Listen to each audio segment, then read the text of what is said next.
მშვიდობის 8 ივლისის საქმიანი დილას ეთერს უძღებთ ტელეპიროლზე BMG-ს გუნდის წევრებთან ერთად. საერთაშორისო სავალუტო ფონდმა მსოფლიოს ეკონომიკის პროგნოზი 1,9% პუნქტით გააუარესა და წელს გლობალური ეკონომიკის 4,9%-ით კლებას აანონსებს. IMF-ი მსოფლიო ეკონომიკის გამოცოცხლებას 2021 წლიდან ელოდება 5,4%-იანი ზრდით, რაც კოვიდამდე საპროგნოზო მაჩვენებელზე 6,9% პუნქტით ნაკლებია. საქართველოს ენერგეტიკის და წყალმომარაგების მარეგულირებელი ეროვნული კომისიის ანგარიშის თანახმად ელექტროენერგიის შიდა მოხმარება ყოველწლიურად საშუალოდ 4,4%-ით იზრდება. წარმოება კი იკლებს. კომუნიკაციების კომისია უარყოფს ინფორმაციას, რომ კანონი ელექტრონული კომუნიკაციების შესახებ კომისიას აძლევს შესაძლებლობას დანიშნოს სპეციალური მმართველი, რათა კომპანიამ აღასრულოს კომუნიკაციების კომისიის კონკრეტული გადაწყვეტილება.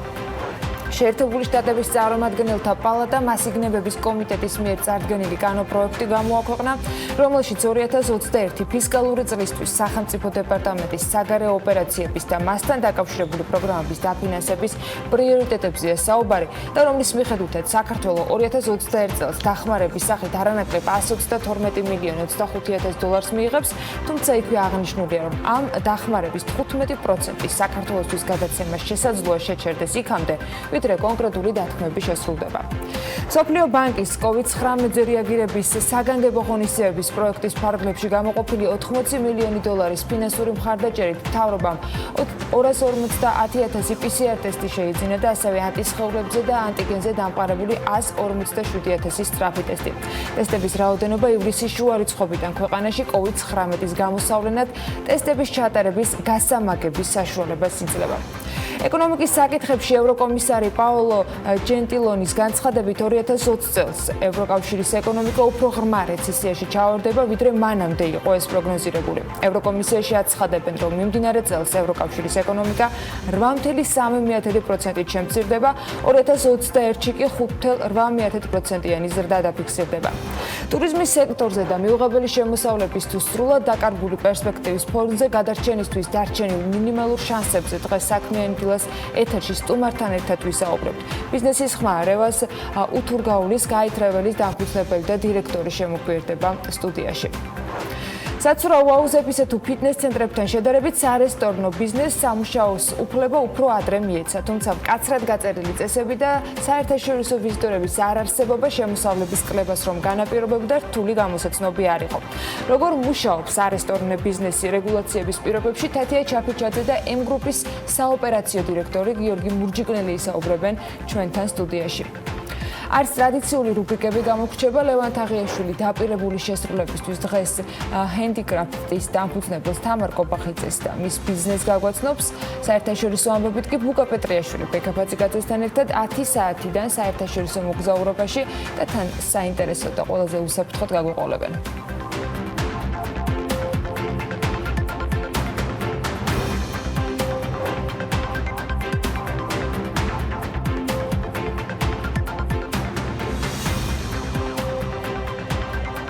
მშვიდობის საქმიანი დილას ეთერს უძღებთ. დღეს 8 ივლისია, 4 შაბათი დღე, ხო სწორია, ხო 8 ივლისია. 8 ივლისია, 4 შაბათი დღე და საინტერესო ამბები გვაქვს მომზადებული ტრადიციულად მომდევნო 3 საათნახევრის განმავლობაში ტელეპიროლზე BMG-ს გუნდის წევრების დახმარებით. აბსოლუტური ჭეშმარიტება, 8 ივლისია, 2020 წელი დგას, ნამდვილი ქართული კორონაცარდაფსიზმები არ არის. არა, შორს ჩვენგან კორონა-ფრი არეაში ვართ და ტრადიციულად მოგესალმებით ანა ლაპიაშვილთან ერთად და გისურვებთ წარმატებულ ბარაქიან და ჯანმრთელ დღეს. დაანონსა კიდე სანამ 10 საათიდან მსოფლიო როგორც ასეთი ბუკა პეტრიაშვილთან ერთად შემოგვიერთდება და გემრიელად თავს მოუყრის საკუთარ საავტორო ანალიტიკას მსოფლიოში მიმდინარე პროცესებთან მიმართებაში. მანამდე მე მხოლოდ ცირეთ შესავალს გავაკეთებ გუშინდელი საღამოსი და დღის ტენდენციებისას, ხოჩოს გლობალური PMI ინდექსი, რომელიც აღწერს საქმიან აქტივობას და კონიუნქტურას მთელ მსოფლიოში იზრდება. მაისში 47,8 პუნქტს მიაღწია, ზრდა არის დაახლოებით 5%-იანი, ეს მნიშვნელოვანია, როცა აპრილში 42 და 4-ზე იყო. ინდექსის და ზოგადად ეკონომიკის გამოცოცხლება მსოფლიოში არის ასახული თითქმის ყველა სუბინდექსში, რაც მინდა რომ იცოდეთ, იქნება ეს ვთქვათ, ახალი შეკვეთები, ახალი საექსპორტო შეკვეთები, დასაქმებად თუ წარმოებული პროდუქცია და ეს ზრდა ივნისშიც გაგრძელდა, თუმცა გლობალ კომპოზიტის ცალკეული სუბინდექსები ვერ იზრდება, ვთქვათ, ისეთი ენთუზიაზმით, როგორც მოსალოდნელი იყო. აი ამ 50 პუნქტიანი ნიშნულის დალაშქრას ამ თვეში ალბათ ეს ერთ-ერთი ყველაზე მნიშვნელოვანი ინდექსი და მახასიათებელი, როგორც ჩანს, გადალახავს. მანამდე საფონდო ინდექსებმაც კვირა პოზიტივით გახსნეს, გუშინ შედარებით უკლეს ამ პოზიტივს, მაგრამ ცალსახად მოქმედებს სერვისების და მომსახურების აქტივობაზე სრულად მოულოდნელი მონაცემები და ეს პოზიტიურად მოქმედებს და ასევე არსებობს ზომიერი ოპტიმიზმი ჩინეთის ეკონომიკის გამოცოცხლებასთან დაკავშირებით.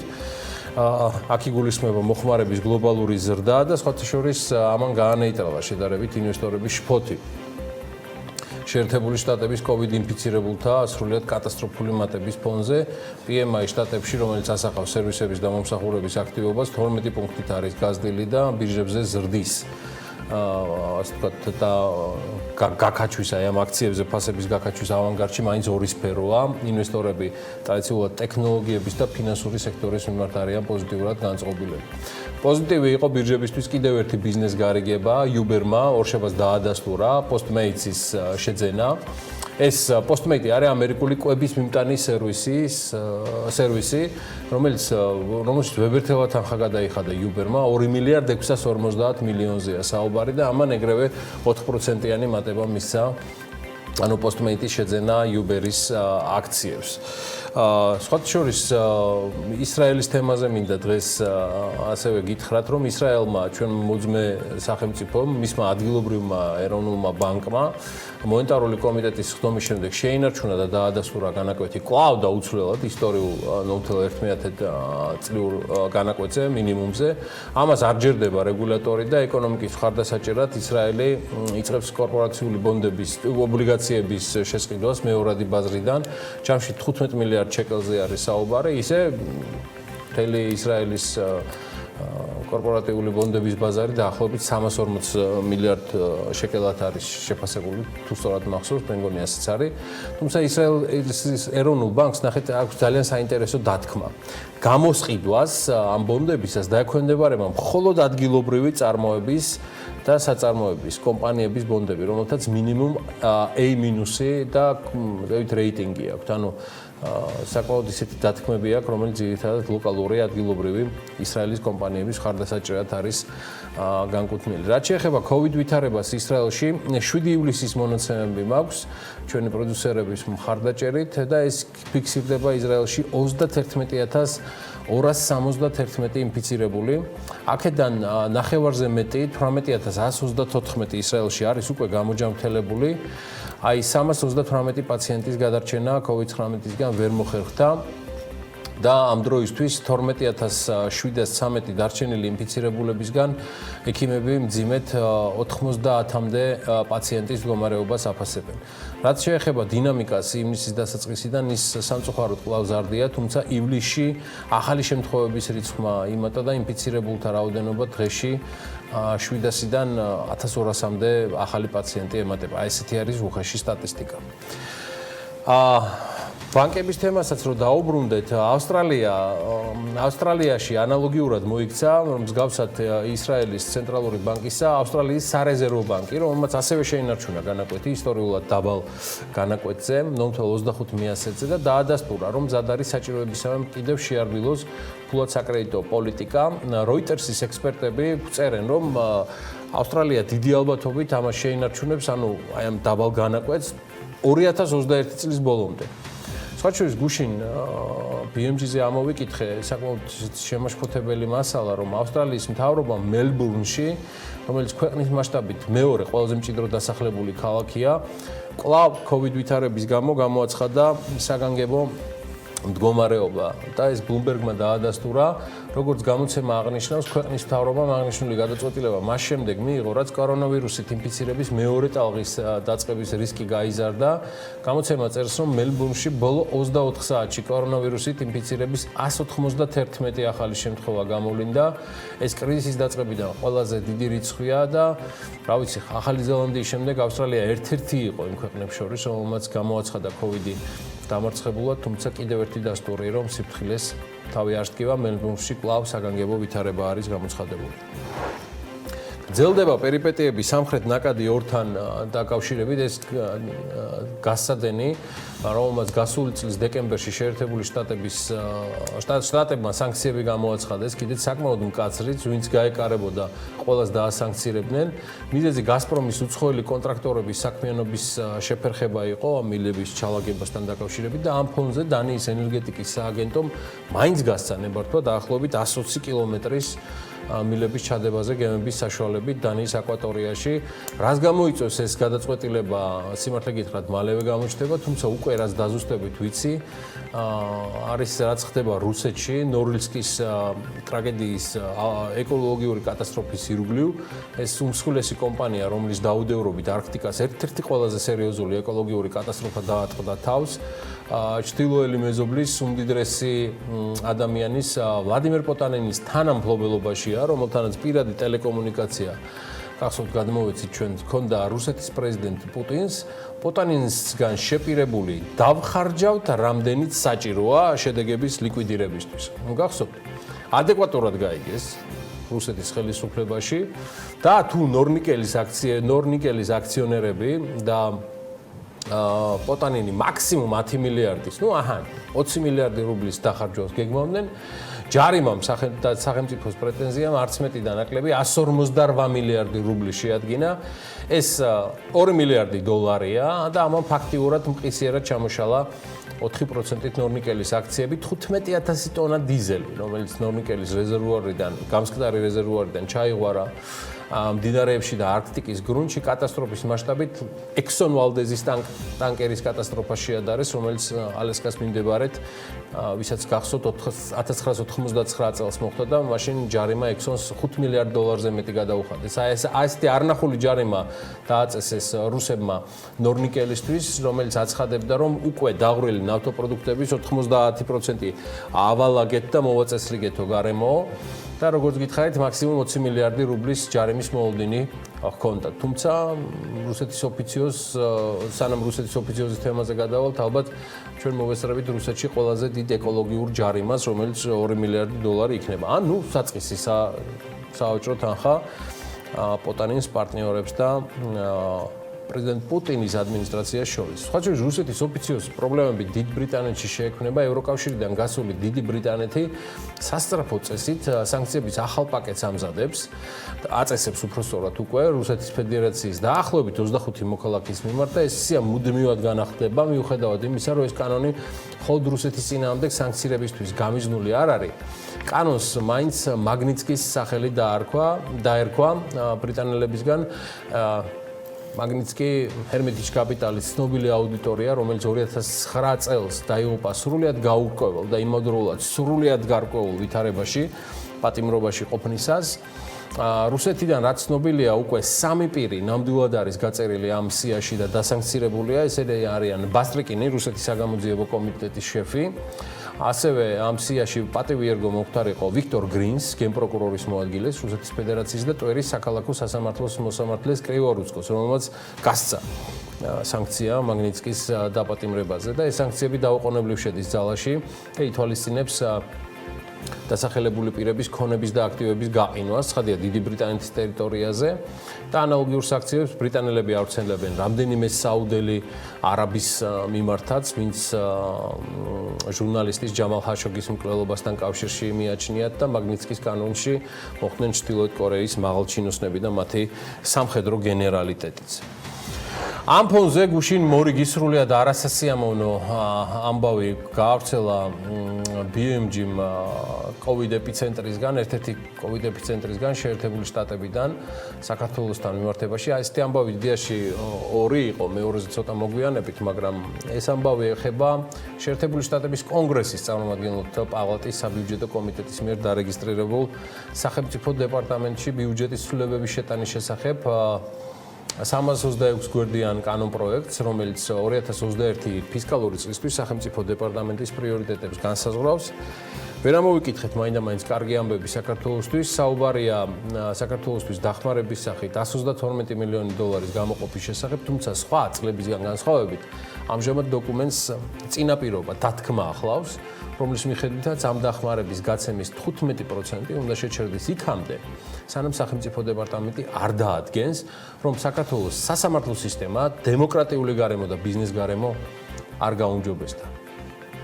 რას ნიშნავს ეს, რატომ არის აღნიშნული გადაწყვეტილება საკმაოდ პრობლემური და არა მხოლოდ ფინანსურ ჭრილში, არამედ ქვეყნის რეპუტაციისთვის, რომელზეც სულ უფრო მეტად მიმყარდება ეჭვი, რომ საქმე გვაქვს არა მხოლოდ სუსტ მმართველობასთან, არამედ მავნებლობასთან, რომელიც არის სინთეზი არაკომპეტენციის და მავნებლობის, ამაზე მე ცოტა მოგვიანებით მოგახსენებთ, ისევე როგორც დაახლოებით 8 საათზე დეტალურად ჩავშლი ამ დოკუმენტს. მანამდე კი შეერთებული შტატებიდან სხვა სიახლეებიც არის, იდეაში არანაკლებ სასიამოვნო, უბრალოდ საკმაოდ უსიამოვნოც მათთვის, ვინც სწავლობდა შეერთებულ შტატებში.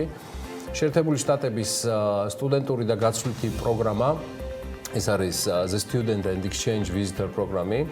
სევპი დროებით შეზღუდვებს აწესებს არასაიმიგრაციო სტუდენტური ვიზის მქონე პირებისთვის, რომლებიც 2020 წლის საშემოდგომო სემესტრისთვის აპირებენ დისტანციურად სწავლის გაგრძელებას. ამის შესახებ ინფორმაცია საქართველოში შეერთებული შტატების ვებგვერდზე არის გამოქვეყნებული, სადაც სახელმწიფო უსაფრთხოების დეპარტამენტი გეგმავს დროებითი საბოლოო წესის სტატუსით აღნიშნული პროცედურებისა და პასუხისმგებლობების გამოქვეყნებას ფედერალურ რეესტრში, თუმცა COVID-19 პანდემიის გამო სევპმა გაზაფხულის და ზაფხულის სემესტრებისთვის გამონაკლისი დაუშვა ონლაინ საგნებზე და ამგვარად არასაიმიგრაციო სტატუსის მქონე სტუდენტებს საგანგებო ვითარების დროს შედარებით მეტი საგნის დისტანციურად გავლის საშუალება მიეცათ. აი ამჟამად კი წესები შეცვლილია, უნივერსიტეტებმა სასწავლო პროგრამის შესახებ ინფორმაცია უნდა განაახლონ 10 დღის ვადაში სტუდენტთა და გაცვლითი ვიზიტორთა ინფორმაციის სევპის სისტემაში და საშემოდგომო სემესტრს დაიწყებენ ჩვეულ რეჟიმში და შემდგომ იძულებულნი გახდებიან სასწავლო პროცესი გააგრძელონ მხოლოდ დისტანციურად. ასევე, თუ არასაიმიგრაციო სტატუსის მქონე სტუდენტი დარეგისტრირდება მხოლოდ ისეთ საგნებზე, რომელთა სწავლებას წარიმართება სრულად დისტანციურ რეჟიმში, ეს კი ნიშნავს, რომ შეერთებულ შტატებში მყოფი არასაიმიგრაციო სტატუსის მქონე სტუდენტებისთვის დაუშვებელი ხდება სწავლის სრული კურსის გავლა დისტანციურად. თუ სტუდენტი აღმოჩნდა ესეთ სიტუაციაში, მან უნდა დატოვოს შეერთებული შტატების ტერიტორია ან მიმართოს ალტერნატიულ გზას, ვთქვათ, არასაიმიგრაციო სტატუსის შენასანარჩუნებლად, როგორც არის სასწავლო კურსის შემცირებული დატვირთვით ან შესაბამისი სამედიცინო შვებულების აღება. დიდი ალბათობით ძალიან ბევრ ჩვენს თანამოქალაქეს ახალგაზრდებს, ვინც სწავლობდა შეერთებულ შტატებში, წელს ვიხილავთ სამშობლოში და აქედან მოუწევთ სწავლის გაგრძელება მინიმუმ წლის ბოლომდე, ისიც თუ არ შეიცვალა COVID ვითარება მისგან მომდინარე რეგულაციებში და როგორც აღნიშნულია განკარგულებაში, არის შანსი, რომ გადავიდნენ ისეთ სასწავლებლებში, სადაც სრულად არის შესაძლებელი ლექციების კურსზე დასწრება და როგორც გითხარით, აღნიშნული ეხება მინიმუმ საშემოდგომო სემესტრს და მათ, ვინც სწავლობდა შეერთებულ შტატებში. სოფლიო ბანკის COVID-19-ზე რეაგირების საგანგებო ღონისძიების ფარგლებში კი გამოყოფილი 80 მილიონი დოლარის ფინანსური მხარდაჭერით საქართველოს მთავრობამ შეიძინა 250,000 PCR ტესტი და ასევე ანტისხეულზე და ანტიგენზე დამყარებული 157,000 სწრაფი ტესტი. შეძენილი ტესტების რაოდენობა ივლისის შუა რიცხვებიდან საქართველოში COVID-19-ის გამოსავლენად ტესტების ჩატარების გასამაგების საშუალებას იძლევა და ამასთან ერთად სოფლიო ბანკის დაფინანსებით და მედიატორობით ქვეყნის მასშტაბით სხვადასხვა საავადმყოფოების ინტენსიური თერაპიის განყოფილებებისთვის შეძენილ იქნა ხელოვნური სუნთქვის 30 აპარატი. ისევე როგორც გადაუდებელი დახმარების ხელოვნური სუნთქვის 20 მობილური აპარატი სასწრაფო სამედიცინო დახმარების მანქანებისთვის. გარდა ამისა, დაავადებათა კონტროლისა და საზოგადოებრივი ჯანმრთელობის ეროვნულ ცენტრს ასევე გადაეცა ინ-ვიტრო სამედიცინო სადიაგნოსტიკო აღჭურვილობა. ეს რაც ეხება დახმარებას საქართველოს მიმართ, მადლობა სოფლიო ბანკს და ყველა ჩვენს პარტნიორს, ვინც გვეხმარება ამ და იდეაში მუდმივად ჩვენიდან გამომდინარე რთულ ვითარებაში, რომელშიც საქართველო იუყოფება პერიოდულად, მაგრამ იშვიათად არ ჩვენ ქართველნი ვართ სხვის დახმარებაში ჯაბანი, როგორც იტყვიან. ბევრი გავაკეთეთ სამეზობლოსთვის, იმიტომ რომ არ ვიცით როგორ ვიმოქმედოთ აღნიშნულ სიტუაციაში, ალბათ, მაგრამ პარტნიორებისთვის რაღაცებს ვახერხებთ პარალელურად და ისევ კერძო სექტორი მძლავრობს მან, თუმცა მადლობას იღებს მთელი ქვეყანა და ეს ნორმალურია. საქართველოს ინდუსტრიულმა ჯგუფმა პირად დათო ბეჟუაშვილმა ყაზახეთში ჰუმანიტარული ტვირთის სახით 10 სასუნთქი აპარატი გააგზავნა, რომელიც დედაქალაქ ნურ-სულტანის სამედიცინო დაწესებულებებში განთავსდება და ამის შესახებ ინფორმაციას ყაზახეთის საგარეო საქმეთა სამინისტრო ავრცელებს და საქართველოს და მათ შორის ცხადია საქართველოს ინდუსტრიულ ჯგუფს GIG-ს გვერდში დგომისთვის მადლობას უხდიან. მე შეგახსენებთ, რომ GIG-მ ასევე საკმაოდ სერიოზული კონტრიბუცია Stop-Go-ში ფონდშიც მიიღო. ეს ამბავი გუშინ წინ გაავრცელა ქართულმა Forbes-მა და წყარო, როგორც გითხარით, ყაზახეთის საგარეო საქმეთა სამინისტროა. ისე ამ გახსენებაზე ყაზახეთში მართლართული ვითარებაა. საკუთარი ელბასის, ანუ ნაციის ლიდერის იუბილეც კი მისი კორონავირუსის დაავადების ფონზე აღნიშნეს და ბოლო დროს სტატისტიკას თუ გადავავლებთ თვალს, ყაზახეთში 50,000-მდე დადასტურებული და ფიქსირებული შემთხვევაა, საიდანაც ნახევარზე მეტი 27,000 ადამიანი გამოჯანმრთელებულია, ხოლო გარდაცვლილია 264 ადამიანი, რაც შეეხება გავრცელების დინამიკას, ყაზახეთში ის კვლავ მზარდია და ბოლო 1 კვირის განმავლობაში ინფიცირებულთა რიცხვს ძალიან ბევრი 1400-დან 1600-მდე პაციენტი ემატება.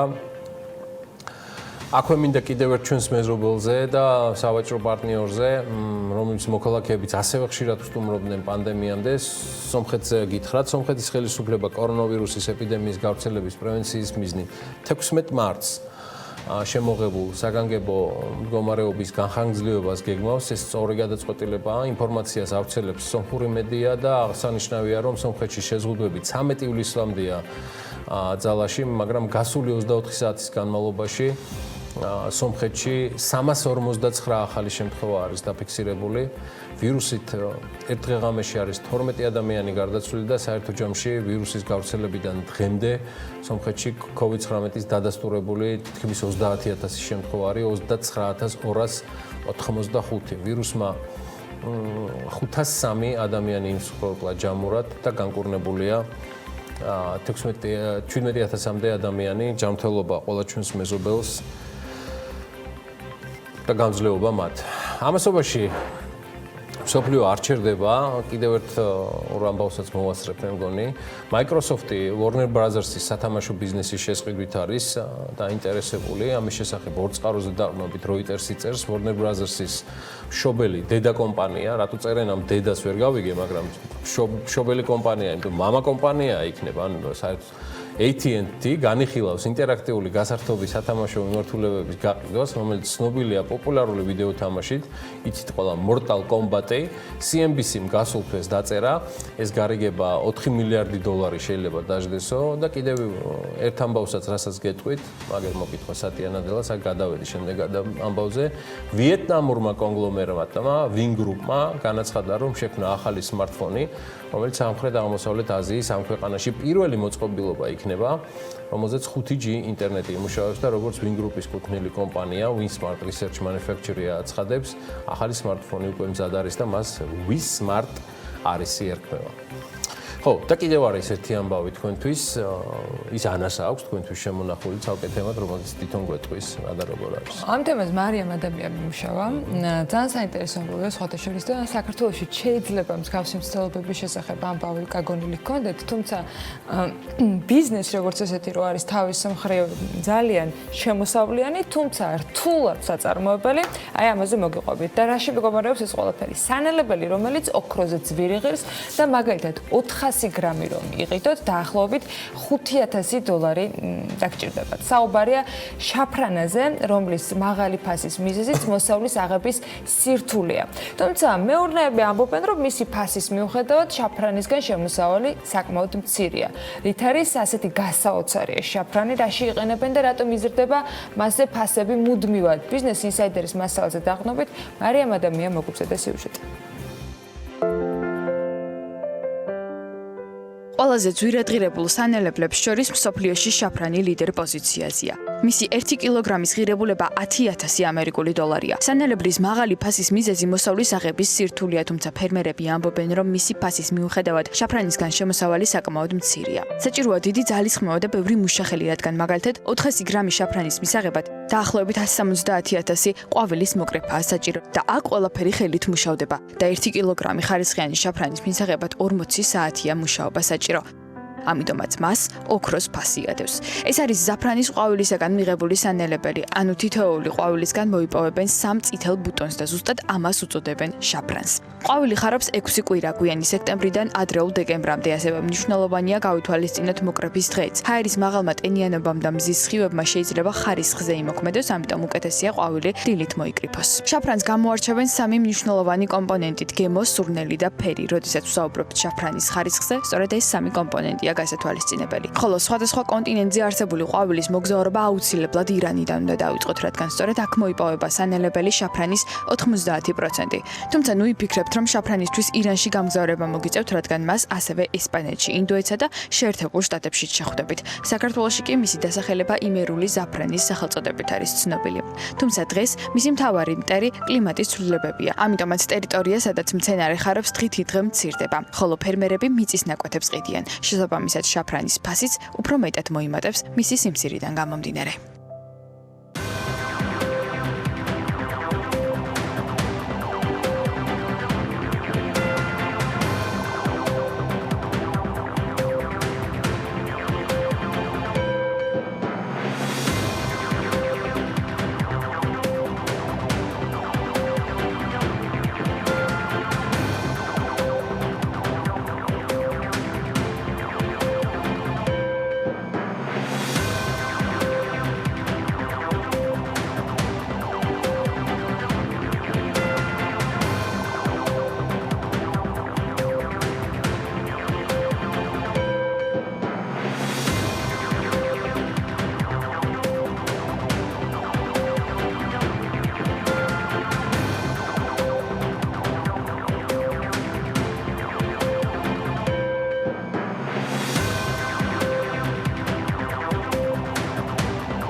TV პირველი თანამგზავრზე. სატელიტური მაუწყებლობის ყველაზე თანამედროვე DVB-S2 სტანდარტის MPEG-4 ფორმატში. თანამგზავრი Azerspay 1. აღმოსავლეთის 46 გრადუსი. სიხშირე 11094 MHz. პოლარიზაცია ჰორიზონტალური. სიმბოლური სიჩქარე 30000 კილობიტი წამში. შესწორების კოდი 5მე6. TV პირველი. საქართველოში და მსოფლიოში.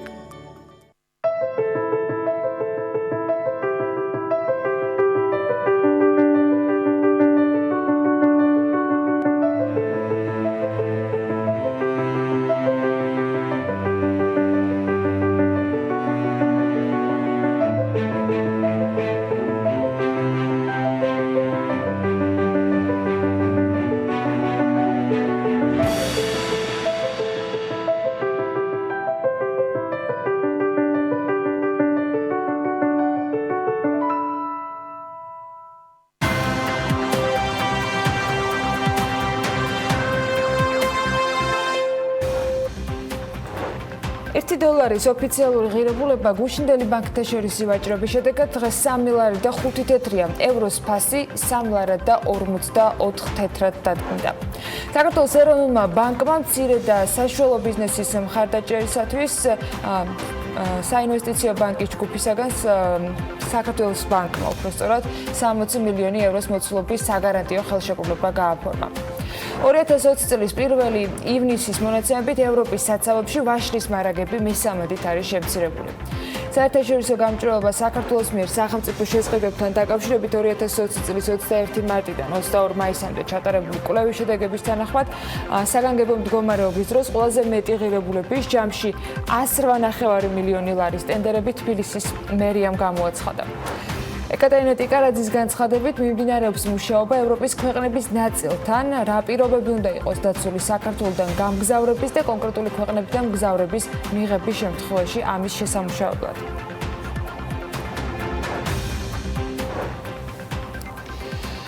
და მაინც მოდი გადავხედოთ, რას ნიშნავს, როცა საკუთარი არჩევნების წინ თუმცა სრულად დამოუკიდებელი მმართველობითი და სხვა შტოებისგან შეერთებული შტატები, რომელიც 2 წელიწადზე მეტია, ერთგულად ეხმარება პატარა საქართველოს ინსტიტუციების და სწორი გზით სვლაში აქვეყნებს დოკუმენტს, რომელიც გახდა გუშინ საკმაოდ სერიოზული მსჯელობის საგანი. იგი ეხმარება საქართველოს ინვესტიციებით, რომელიც გარდა იმისა, რომ ჩვენს უსაფრთხოებას და თავდაცვის უნარიანობას ამყარებს, მეტად მზა არის ეს თავდაცვის უნარიანობა ნებისმიერი მოსალოდნელი საფრთხეების თავიდან ასაცილებლად. ამის გარდა შტატების განხორციელებულ ინვესტიციებს საქართველოში მოაქვს უზარმაზარი ცოდნა ტექნოლოგიების, სრულიად ახალი შესაძლებლობები და ეს პერსპექტიული და მაღალანაზღაურებითი სამუშაოთი უბრუნდება ათასობით საქართველოს მოქალაქეს აქ ადგილზე და ასევე საზღვარგარეთაც. რთულია გაიხსენო პრეცედენტი ამგვარი ჩანაწერისა და დათქმისა, რაც გაკეთდა კონგრესის წარმომადგენელთა პალატის საბიუჯეტო კომიტეტის მიერ და 1000 გზის მეტად ეს უფრო სამწუხაროა, როცა ამაზე საუბრისას გარკვეული კანონზომიერების დანახვა გიწევს. სავალალო შედეგის ფონზე. კანონზომიერება კი მომდინარეობს იმ წინარე და ბოლო წლების ტენდენციებიდან, როცა არც კომუნიკაციით და არც გადაწყვეტილებებით ვერ დავანახეთ სტრატეგიულ პარტნიორებს მდგრადი მიმართება ღირებულებებისადმი, რომელიც გაცილებით მეტად ფასობს ვიდრე საქართველოსთვის განკუთვნილი მორიგი წლიური 132 მილიონ დოლარიანი ტრანში, რომლის 15% შეჩერებაზე აკეთებს დათქმას კონგრესის კომიტეტი. თუ კიდევ რას ნიშნავს და რა დათქმები გააკეთა კონგრესის წარმომადგენლობითი პალატის კომიტეტმა, საბიუჯეტო კომიტეტმა საქართველოსთან დაკავშირებით, ამას კანონპროექტის 226 გვერდზე ვკითხულობთ.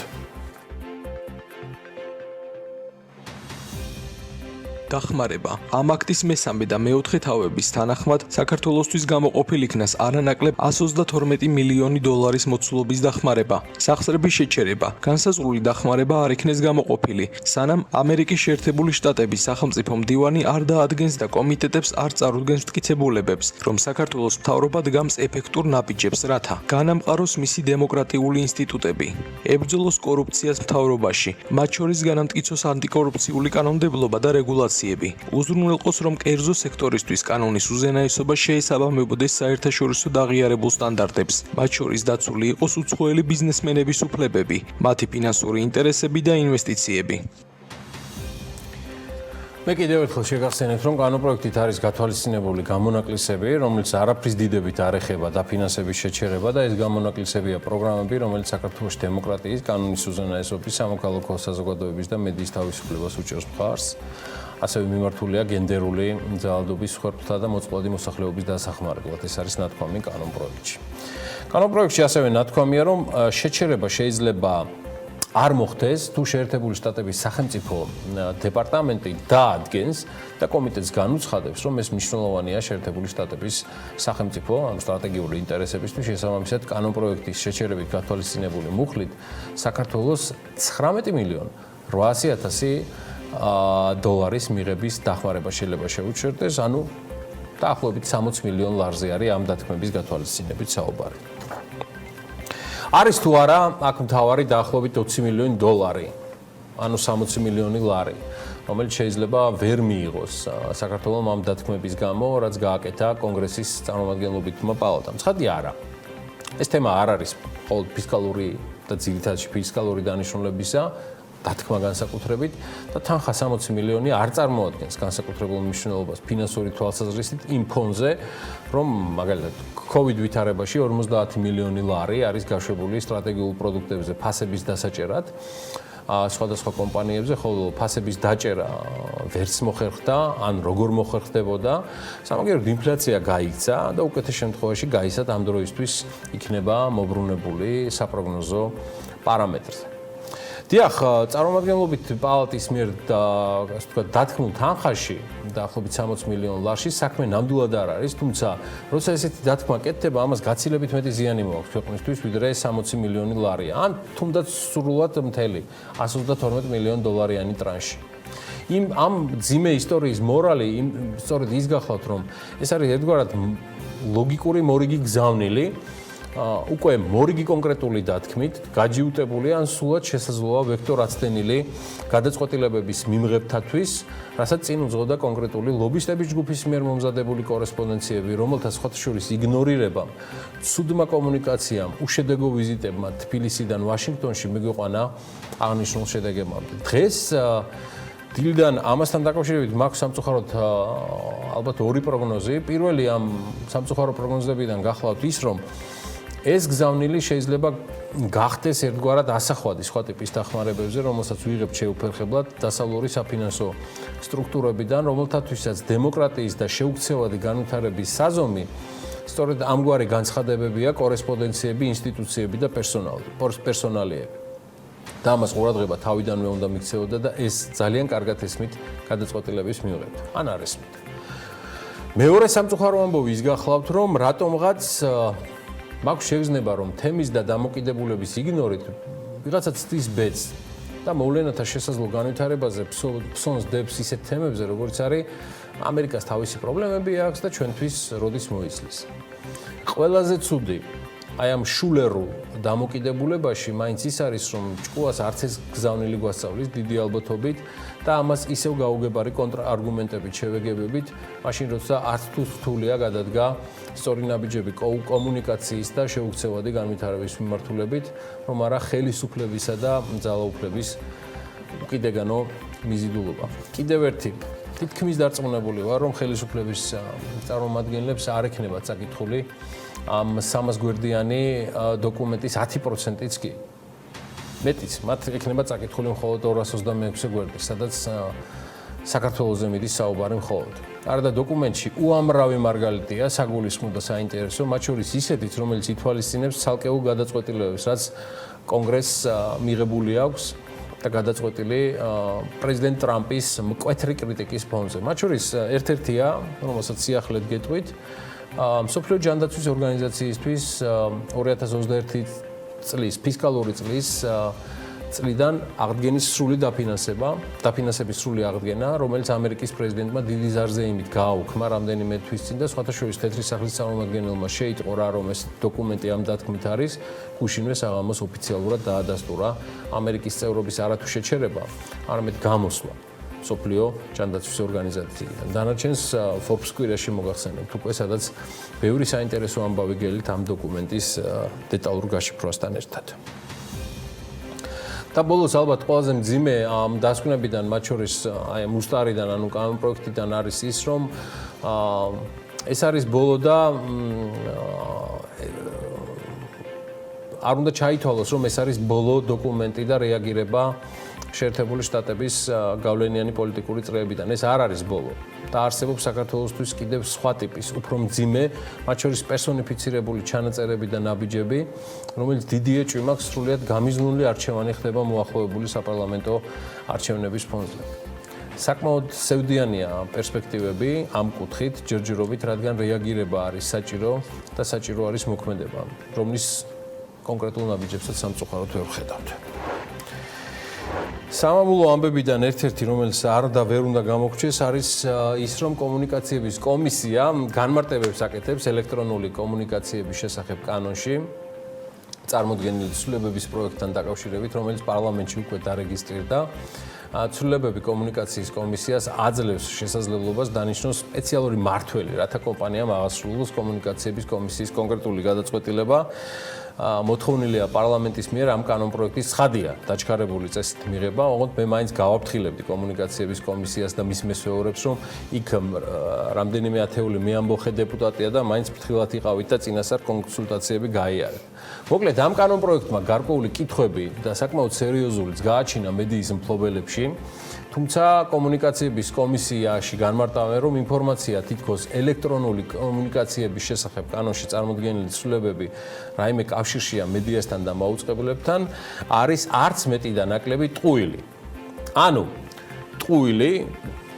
ტყუილია, რომ კომუნიკაციების კომისიის საკანონმდებლო წიაღსვლები კი არ არის, ტყუილი არის ამაზე თქვენი რეაქციაო. და ჩვენ არ ვიტყუებითო ამას ამბობს კომისია და არ ვართ მატყუარებიო, რადგან ამ თემაზე ცვლილებები შედის ელექტრონული კომუნიკაციების შესახებ კანონში. ვეცობ ციტირებ, სანამ განავრცობენ საკუთარი მედია ექსპერტები ტყუილ მართალს, ხაზგასმით აღნიშნავთ, რომ ეს ცვლილებები არ ეხება მაუწყებლობის შესახებ კანონს, კი, ასეა. მაუწყებლობის შესახებ კანონს და შესაბამისად კავშირი არ აქვს მედიასთან და ტელევიზიასთან. აი, მე მგონი სწორად ყველაფერი ჩამოვაყალიბე. ხო, მე მიზეზი იმისა, რომ უბრალოდ არ ვენდო და არც დავიჯერო აღნიშნული კომენტარი, ეს შესაძლოა და ჩაითვალოს პრობლემა არ მაქვს კომუნიკაციების კომისიის მიერ.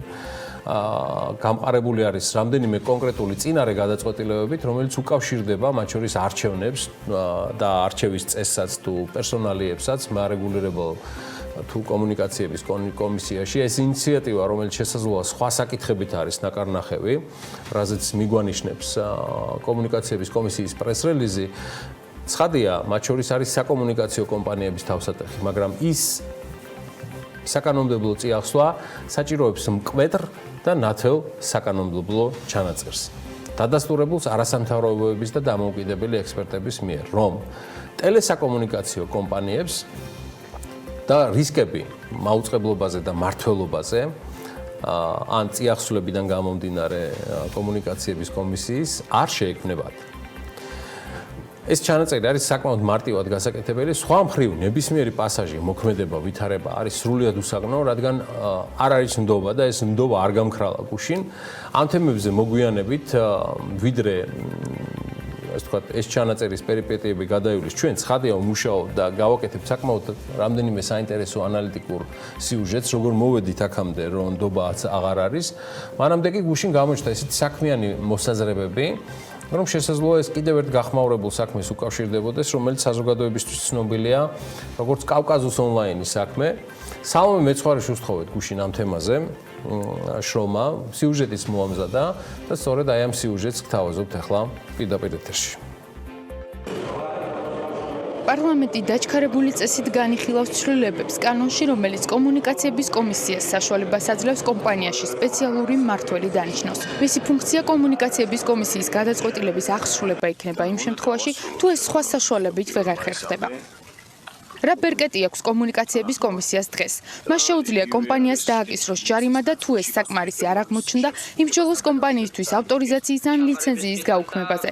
თუმცა კომისია აღნიშნავს, რომ არის შემთხვევები, როცა ამა თუ იმ კომპანიისთვის ავტორიზაციის შეჩერება დაუშვებელია, რადგან ამან შეიძლება ზიანი მიაყენოს სახელმწიფო ან საზოგადოებრივ უსაფრთხოებას, ქვეყნის ეკონომიკურ ინტერესს ან ბაზარზე კონკურენტულ გარემოს. კომისია აღნიშნავს, რომ ასეთ დროს მათივე გადაწყვეტილების აღსრულების მექანიზმი აღარ რჩებათ. ამიტომ გამოსავალი შეიძლება კომპანიაში სპეციალური მმართველის დანიშვნა იყოს. კანონპროექტმა გარკვეული კითხვები უკვე გააჩინა. ხომ არ სურს კომუნიკაციების კომისიას წინასაარჩევნოთ მედიაში სპეციალური მმართველების დანიშვნით კონტროლის გაძლიერება. თუმცა კომუნიკაციების კომისიაში ამ ბრალდებას ტყუილს უწოდებენ და ამბობენ, რომ კანონპროექტი ტელევიზიებსა და მაუწყებლებს არ ეხება. აღსრულების ეფექტური მექანიზმის შესახებ ცვლილებები კანონპროექტის მიხედვით ეხება მხოლოდ კრიტიკული ინფრასტრუქტურის მფლობელ ელექტრონული კომუნიკაციების კანონით ავტორიზებულ პირებს და არანაირი კავშირი არ აქვს მაუწყებლებთან. ელექტრონული კომუნიკაციების სფეროში კრიტიკულ ინფრასტრუქტურაში შედის ისეთი მნიშვნელოვანი ობიექტები, როგორიც არის ოპტიკურ-ბოჭკოვანი კაბელი, საოპერაციო ტექნიკურ რესურსები, მთლიანად ელექტრონული კომუნიკაციებისთვის საჭირო რესურსები, რომელიც უზრუნველყოფს ფიქსირებულ ინტერნეტ და მობილურ მომსახურებებს. მართალია კომისია ამბობს, რომ ცვლილებები მხოლოდ ელექტრონული კომუნიკაციების კომპანიებს ეხებათ, მაგრამ ასეთ კომპანიებად მოიაზრებიან ასევე რეგიონული მაუწყებლები, რომლებიც მულტიპლექს კომპანიები არიან, ანუ სპეციალური ბოქსებით აწვდიან მომხმარებელს სატელევიზიო სიგნალს. სპეციალური მმართველი შეიძლება დაინიშნოს ასევე საკაბელო ოპერატორებშიც. მოკლედ, სფეროს წარმომადგენლები ფიქრობენ, რომ კომისიას აქვს შესაძლებლობა ირიბად, მაგრამ გავლენა მედიაზეც მოახდინოს. მე ვერ ვიტყოდი, რომ ასე პირდაპირ არ შეეხებათ მაუწყებლებს, იმიტომ რომ ჩვენ გვყავს რეგიონული მაუწყებლები, რომლებსაც ასევე აქვთ მულტიპლექსი მფლობელობაში, რაც იმას ნიშნავს, რომ ისინიც არიან ელექტრონული კომუნიკაციების კომპანიები. შესაბამისად, თუ სპეციალური მმართველი ინიშნება ელექტრონული კომუნიკაციების კომპანიებში, ავტომატურად ეს ნიშნავს, რომ ასეთი შესვლა ხორციელდება მაუწყებელში. რისკი არის საკმაოდ დიდი, იმიტომ რომ სპეციალურ მმართველს აქვს ძალიან დიდი უფლებამოსილება მინიჭებული აღნიშნული კანონპროექტის მიხედვით და უფრო მეტიც შეიძლება ითქვას, რომ დირექტორზე მეტი უფლებამოსილებითაც კი არის აღჭურვილი. პირდაპირ წერია განმარტებით ბარათში ეს შეეხება სატელეკომუნიკაციო სფეროს, მაგრამ ჩვენ ბოლო ცვლილებების შემდგომ, როცა ციფრულზე გადავიდა ეს ქვეყანა 15-16-ში და გვაქვს ქსელები, რომელიც ავრცელებს მედიას, ეს ქსელები თავის შინაარსზე წარმოადგენენ ტელეკომ ოპერატორებს. შესაბამისად, დღევანდელი ჩანაწერის მიხედვით, ირიბად და პირდაპირ შეუძლია ამ მოუწყებლებში მოხდეს იმის გამო, რომ ისინი ტელეკომ ოპერატორები ამგვარი წარმომადგენლების დანიშნვა. შესაბამისად, ეს მოითხოვს დაზუსტებას. და მაინც რას ემსახურება კომუნიკაციების კომისიის მიერ მომზადებული კანონპროექტი? დიდი ალბათობით მისი ერთ-ერთი მიზანი კავკასიოს ონლაინის кейსის ჩიხიდან გამოყვანაა. ცნობილია, რომ კავკასიოს ონლაინის 59%-იანი წილი გასხვის და ეს ნაბიჯი კომისიასთან არ შეთანხმდა. მარეგულირებელი კითხვებია ითხოვს აქციების პირვანდელ რეჟიმში დაბრუნებას. მათ შორის იყენებს ფინანსურ სანქციებს, მაგრამ კომისიის გადაწყვეტილების აღსრულება არ ხდება.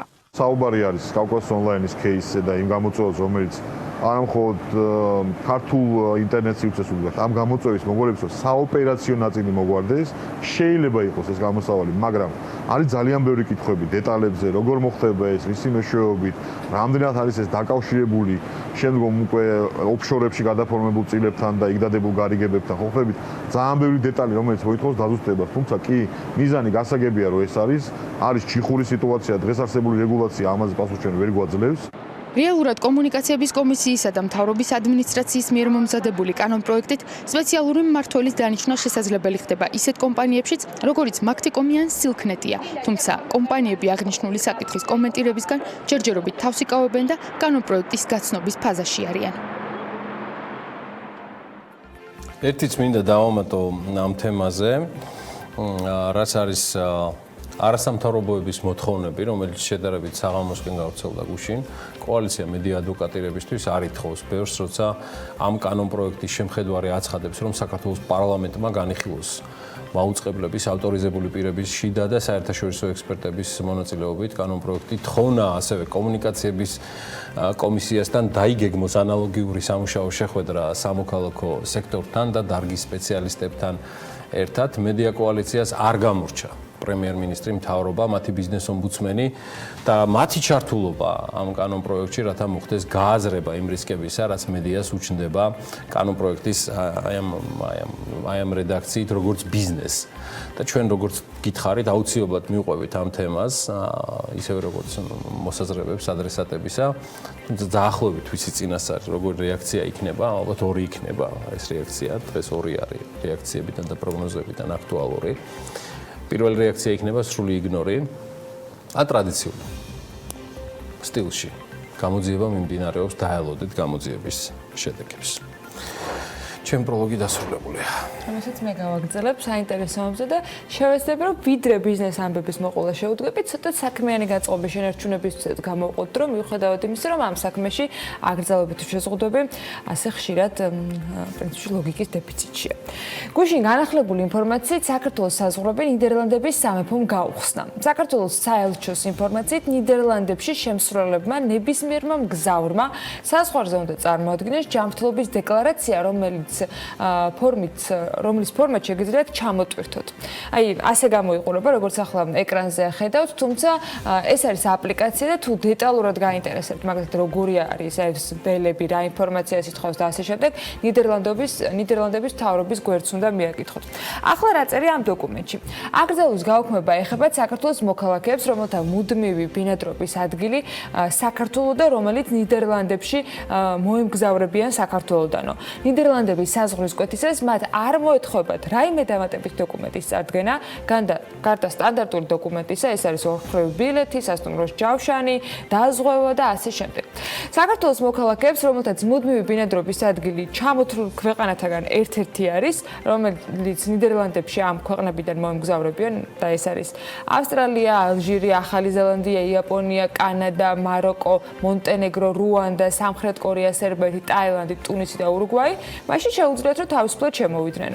ნიდერლანდების საზღვრის კვეთისას გარდა სტანდარტული დოკუმენტისა, აი ამ ქვეყნებმა უნდა წარადგინონ ბინადრობის დამადასტურებელი ნებისმიერი ტიპის დოკუმენტი.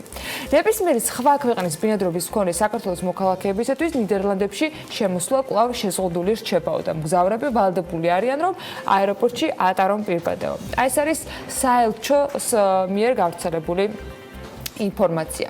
ნიდერლანდების ხოთაშორის ერთადერთი გამონაკლისი ქვეყანა არ არის, ვინც საქართველოს მოქალაქეებისათვის კარს, ფანჯარას, ყველაფერს გვიხსნის და გველოდებიან.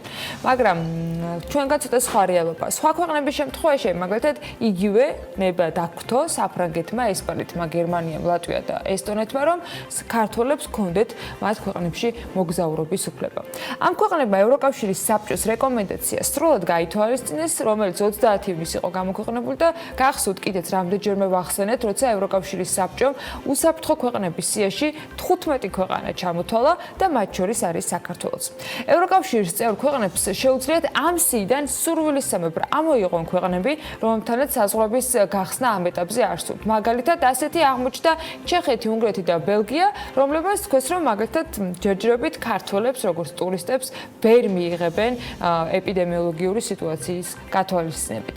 ამ დროისთვის კიდევ რაც ვიცით, ის არის, რომ ავსტრიის მთავრობის გადაწყვეტილებით მესამე ქვეყნების, მათ შორის საქართველოს მოქალაქეების ავსტრიის ტერიტორიაზე შესვლასთან დაკავშირებული შეზღუდვები 30 სექტემბრამდე არ გადაიხადება და ვიცით, რომ სექტემბრის ბოლომდე ავსტრიაში ტურისტული მიზნით მოგზაურობა განსაკუთრებით ფაქტობრივად ამ დროისათვის შეზღუდულია. იტალიამ საზღვარი გახსნა არაწევრი ქვეყნებისათვის, მაგრამ 14 დღიანი თვითიზოლაციის მოთხოვნა აქვს. მიუხედავად იმისა, რომ ევროკავშირის ქვეყნები ევროკომისიის რეკომენდაციების საფუძველზე შეთანხმდნენ, 1 ივლისიდან საზღვრები უნდა გაეხსნათ უსაფრთხო ქვეყნების სიაში შესულთათვის, იტალიის მთავრობამ შეშინებულმა და გადატანილი სტრესის თუ დანაკარგების გათვალისწინებით თქვა, რომ გეგმას არ შეუერთდებიან და ევროკავშირის გარეთ მდებარე ქვეყნებისათვის სავალდებულო კარანტინს მაინც ძალაში დატოვებენ. მაშინაც კი თუ ამ ქვეყნის მოქალაქეები იტალიაში ევროკავშირის წევრი ქვეყნების გავლით ჩავლენ. საკმაოდ მძიმე ვითარება რჩება ამასობაში ჩვენ სამეზობლოში, წეგანაც ვახსენეთ რა ხდება სომხეთში, სადაც ინფიცირებულთა რაოდენობა მუდმივად მზარდია, ასეულობით ინფიცირებული ემატება ყოველდღურად ქვეყანას და სავარაუდოდ უახლოეს მომავალში ხელისუფლება ეპიდემიოლოგიური მდგომარეობიდან გამომდინარე, ჯერ კიდევ 16 მარტს შემოღებულ საგანგებო მდგომარეობას კიდევ გაახანგრძლივებს. მესმის, რომ რთული მისაღებია გადაწყვეტილება, რომელსაც საგანგებო მდგომარეობის გაგრძელება ჰქვია, მაგრამ არ შეგვიძლია უგულებელყოთ მოცემული ეპიდემიოლოგიური მდგომარეობა. გვინდა შევემუშაოთ ყველაზე დაბალანსებული გადაწყვეტილებები, დღევანდელი მოცემულობით სხვა არჩევანი არ გვაქვს, ამბობს სომხეთის პრემიერ-მინისტრი ნიკოლ ფაშინიანი. ამ ეტაპზე სომხეთში შეზღუდვები 13 ივლისამდეა ძალაში. ჩვენთან კონკრეტიკა ბევრ რამეში ჭირს, თუმცა ისიც ფაქტია, რომ 1 აგვისტოდან საზღვრების გახსნა ძალიან რთულად წარმოსადგენელი რეალობაა. მოლოდინები, რომ ცრუ აღმოჩნდება, ამას ტურიზმის სექტორის წარმომადგენლები ამბობენ და ის განცხადებებიც, რომელიც მთავრობის წევრთა მხრიდან კეთდება, ალბათ ამაზე მიანიშნებს. ზუსტი და უცვლელი რაც არის, ეს ბიზნეს მედიას პოზიცია და მუშაობის ხარისხია. ჩვენი გუნდის წევრები კი არც ერთს დაგზარდებიან და არც მეორეს. არანაკლები პროფესიონალიზმით შემქმნილი მსოფლიოს წამყვანი ბიზნეს გამოცემის ქართული ფორბსის ახალი ნომრის მოკითხვის საშუალება კი სწორედ საქმიანი დილას გუნდის წევრებს აქვთ უფრო ადრე, ვიდრე მაგალითად ვის მკითხველებს, თუმცა მკითხველებისთვის კარგი მიზეზები შეუძლიათ ჩამოთვალონ, რატომ უნდა იყიდოთ მაგალითად ახალი ნომერი. მოკლედ, ქართული რეიტინგები, 100 უმსხვილესი კომპანია, ყველაზე შემოსავლიანი აუდიტორული კომპანიები, ყველაზე მსხვილი სამშენებლო და დეველოპერული კომპანიები, რეიტინგები, საავტორო სვეტები, მოსაზრებები, ანალიტიკი და ექსკლუზივებით. ეს მხოლოდ მოკლე მიმოხილვაა, თუ რას წაიკითხავთ, ბიზნეს გამოცემის Forbes-ის ივლისის სპეცნომერში, Forbes Property-ში, რომელიც უკვე გაყიდვაშია და დეტალურად, რა თქმა უნდა, თქვენ თვითონ შეძლებთ, რომ ჟურნალის ფურცლებიდან უფრო მეტი გაიგოთ. თუმცა, რას წაიკითხავთ, ამას მარიამ ადამიანი მოგიყვებათ. 13,000-მდე თანამშრომელი, 30,000-მდე ადამიანი, რომლებზეც სოციალური პასუხისმგებლობა აღებული, 180 მილიონ ლარიანი სახელმწიფო ფონდი წელიწადში 54 მილიონ ლარამდე გადახდილი ბიუჯეტში, 3 მილიონზე მეტი გადაყვანილი მგზავრი და 10 მილიონზე მეტი ტონა გადაზიდული ტვირთი. ასეთია 2019 წლის რიცხვები და მაჩვენებლები საქართველოს რკინიგზაში, რომელიც პანდემიის ფონზე ამ რაოდენობის გაზრდაზე დებს ფსონებს. გამომდინარე იქედან, რომ ქვეყანა მიზნად სწორედ ლოჯისტიკურ ჰაბად გადაქცევა და ისახა და ერთ-ერთი ცენტრალური როლი ამაში საქართველოს რკინიგზას მიენიჭა, ეს რიცხვები პერსპექტივაში 1-2-რად უნდა გაიზარდოს. Forbes Georgia-მ გადაწყვიტა გავარკვიოთ რა გავლენა მოახდინა COVID-19-მა ამ სტრუქტურაზე და როგორია საქართველოს რკინიგზის დღევანდელი მონაცემები და მოცემულობა. მკითხებს საქართველოს რკინიგზის გენერალური დირექტორი დავით ფერაძე პასუხობს და გარდა ამისა Forbes-ის ივლისის სპეცნომერში Forbes Property-ში თქვენ წაიკითხავთ. საქართველოს 100 უმსხვილესი კომპანიის რეიტინგი 19 მილიარდ 600 მილიონი ლარი. ეს არის ფინანსური სექტორის მიღმა საქართველოს 100 უმსხვილესი ბიზნესის მიერ 2018 წლის განმავლობაში მიღებული შემოსავალი. რეიტინგის სათავეში Socar Energy Georgia დგას მილიარდ 546 მილიონ 202.000 ლარის შემოსავლით. 100 უმსხვილეს შორის კი დეველოპერული და სამშენებლო სექტორი არაერთი კომპანიით არის წარმოდგენილი. მათგან ყველაზე შემოსავლიანი დეველოპერული კომპანია საქართველოში M-კვადრატი უძრავი ქონებაა, ხოლო უმსხვილეს სამშენებლო კომპანიებს შორის ლიდერი ანაგი ჯგუფი დასახელდა. შეგახსენებთ ეს 2018 წლის მონაცემებია. ტრადიციულად ნომერში შეხვდებით 30 წლამდელთა ასეულის გამარჯვებულებს, ყველაზე წარმატებულ ახალგაზრდებს და თაობას, რომელიც ჩვენი ქვეყნის ამინს ქმნის. რაც შეეხება მოსაზრებებს, რომან გოცირიძე გამოცემასთან პანდემიური ბიუჯეტის პარადოქსებს მიმოიხილავს. რა დაუჭდა საქართველოს კორონავირუსის 2 თვით შეჩერება თემაზე რევაზ ვაშაკიძე და ავთანდილ გოგოლი საუბრობენ. რა პერსპექტივებს იძენს საქართველოს საზღვაო ქალაქი ბათუმი? რა პასუხი აქვს კრიზისზე Heidelberg Cement Georgia-ს და როგორ მართავს ამ კრიზისებს ახალ რეალობაში ფინკა ბანკი? უძრავი ქონების ანალიტიკა და საინფორმაციო ტექნოლოგიების როლი ამ მიმართულებით ეროვნული ბანკის საზედამხედველო სტრატეგია და ყველაზე შემოსავლიანი პოპულარული ადამიანების ასეული. აგრეთვე უამრავი საინტერესო რჩევა ინვესტორებისათვის, რომელ სფეროებში გაკეთებული ინვესტიცია იქნება მოგების წინაპირობა და სად არ ღირს ფულის დაბანდება. მოკლედ იკითხეთ Forbes-ის საუკუნით გამოცდილი გზამკვლევი ბიზნესსა და ეკონომიკაში.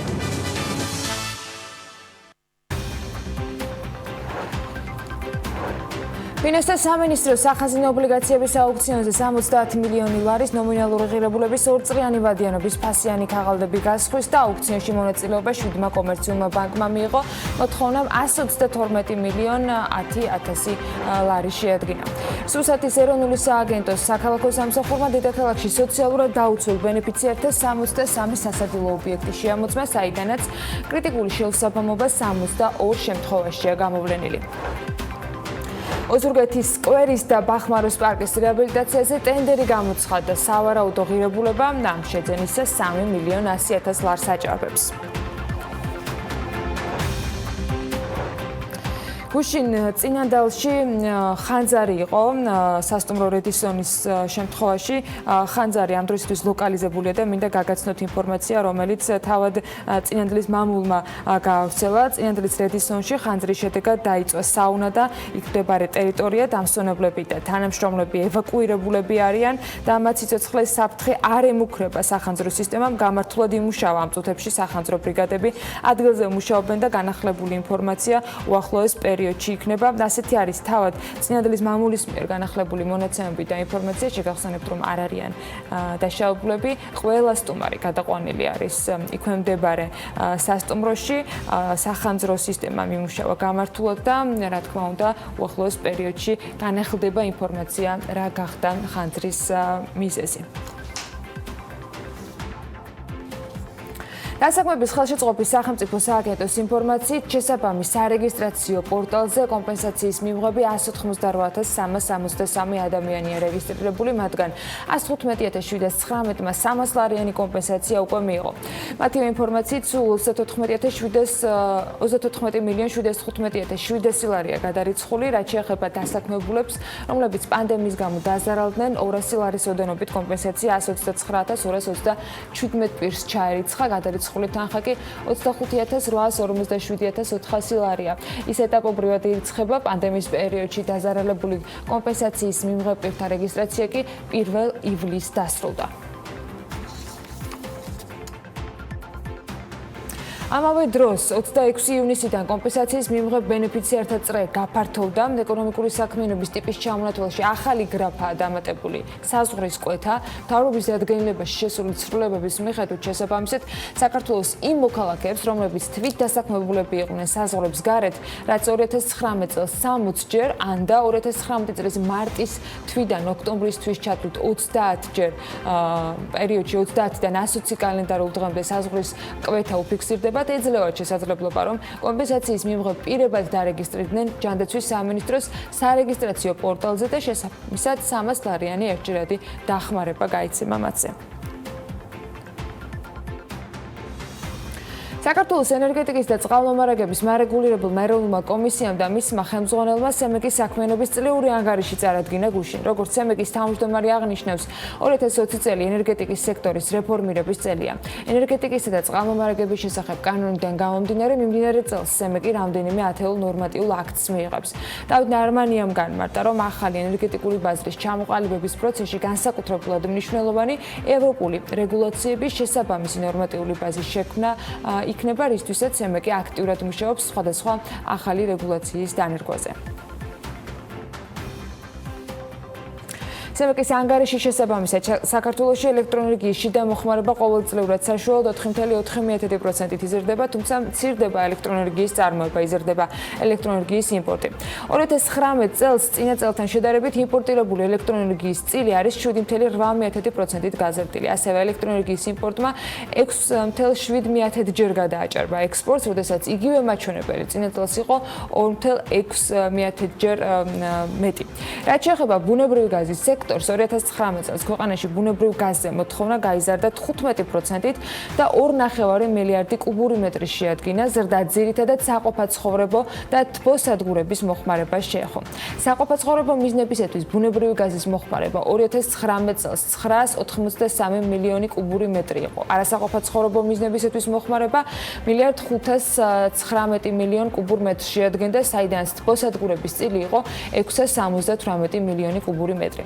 წყალმომარაგების სექტორში ამავე დროს იზრდება მრიცხველიანი აბონენტების რაოდენობა. საყოფაცხოვრებო მრიცხველიანი ერთი აბონენტის საშუალო მოხმარება კი გაიზარდა 1.1%-ით, ხოლო კომერციული მომხმარებლების საშუალო მოხმარება შემცირდა 7.8%-ით.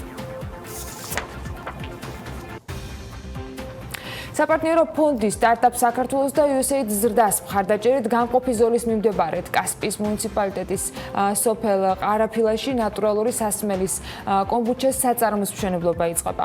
ფერმენტული ჩაისგან მიღებული ბუნებრივად გაზიანი ცოცხალი ფერმენტებით მდიდარი სასმელის საწარმოს მშენებლობას ჩაეყარა უკვე საფუძველი და სიმბოლურად კაფსულაც ჩაიდო.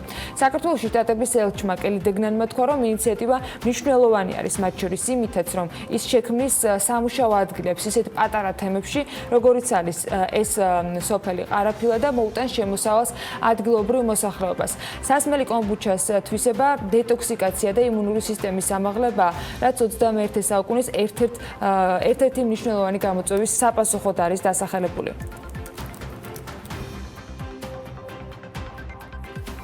ეპიციტუაცია თუ გართულდა, ჩვენ რა თქმა უნდა დავრჩეთ ისევ ონლაინ სწავლის რეჟიმში, რისი პრაქტიკად საქართველოს უკვე აქვს. ასეთია მონაცემი ჯანდაცვის სამინისტროსგან პასუხი სექტემბრის სასკოლო სასწავლო რეჟიმის განახლებასთან დაკავშირებით ეკატერინე ტიკარაძის მხრიდან.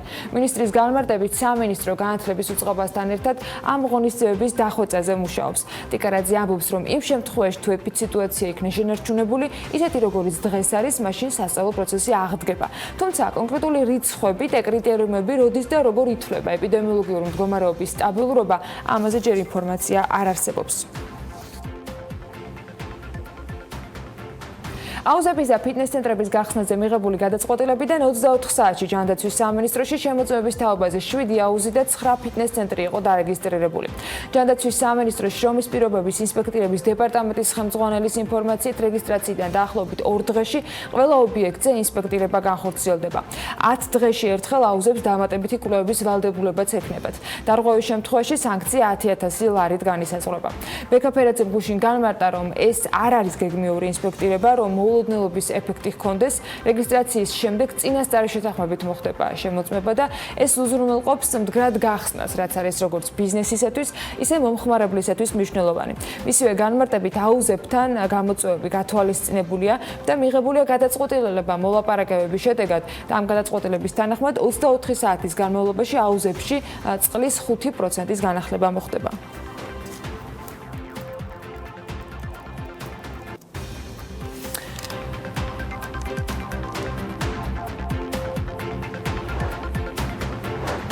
ტურიზმის სექტორზე და მიუღებელი შემოსავლების თუ სრულად დაკარგული პერსპექტივის ფონზე გადარჩენისათვის დარჩენილ მინიმალურ შანსებზე ვისაუბრებთ რამდენიმე წუთში უკვე ჩვენ სტუმართან. რევაზ უთურგაოვლის Sky Travel-ის დაფუძნებელი და დირექტორი შემოგვიერთდება.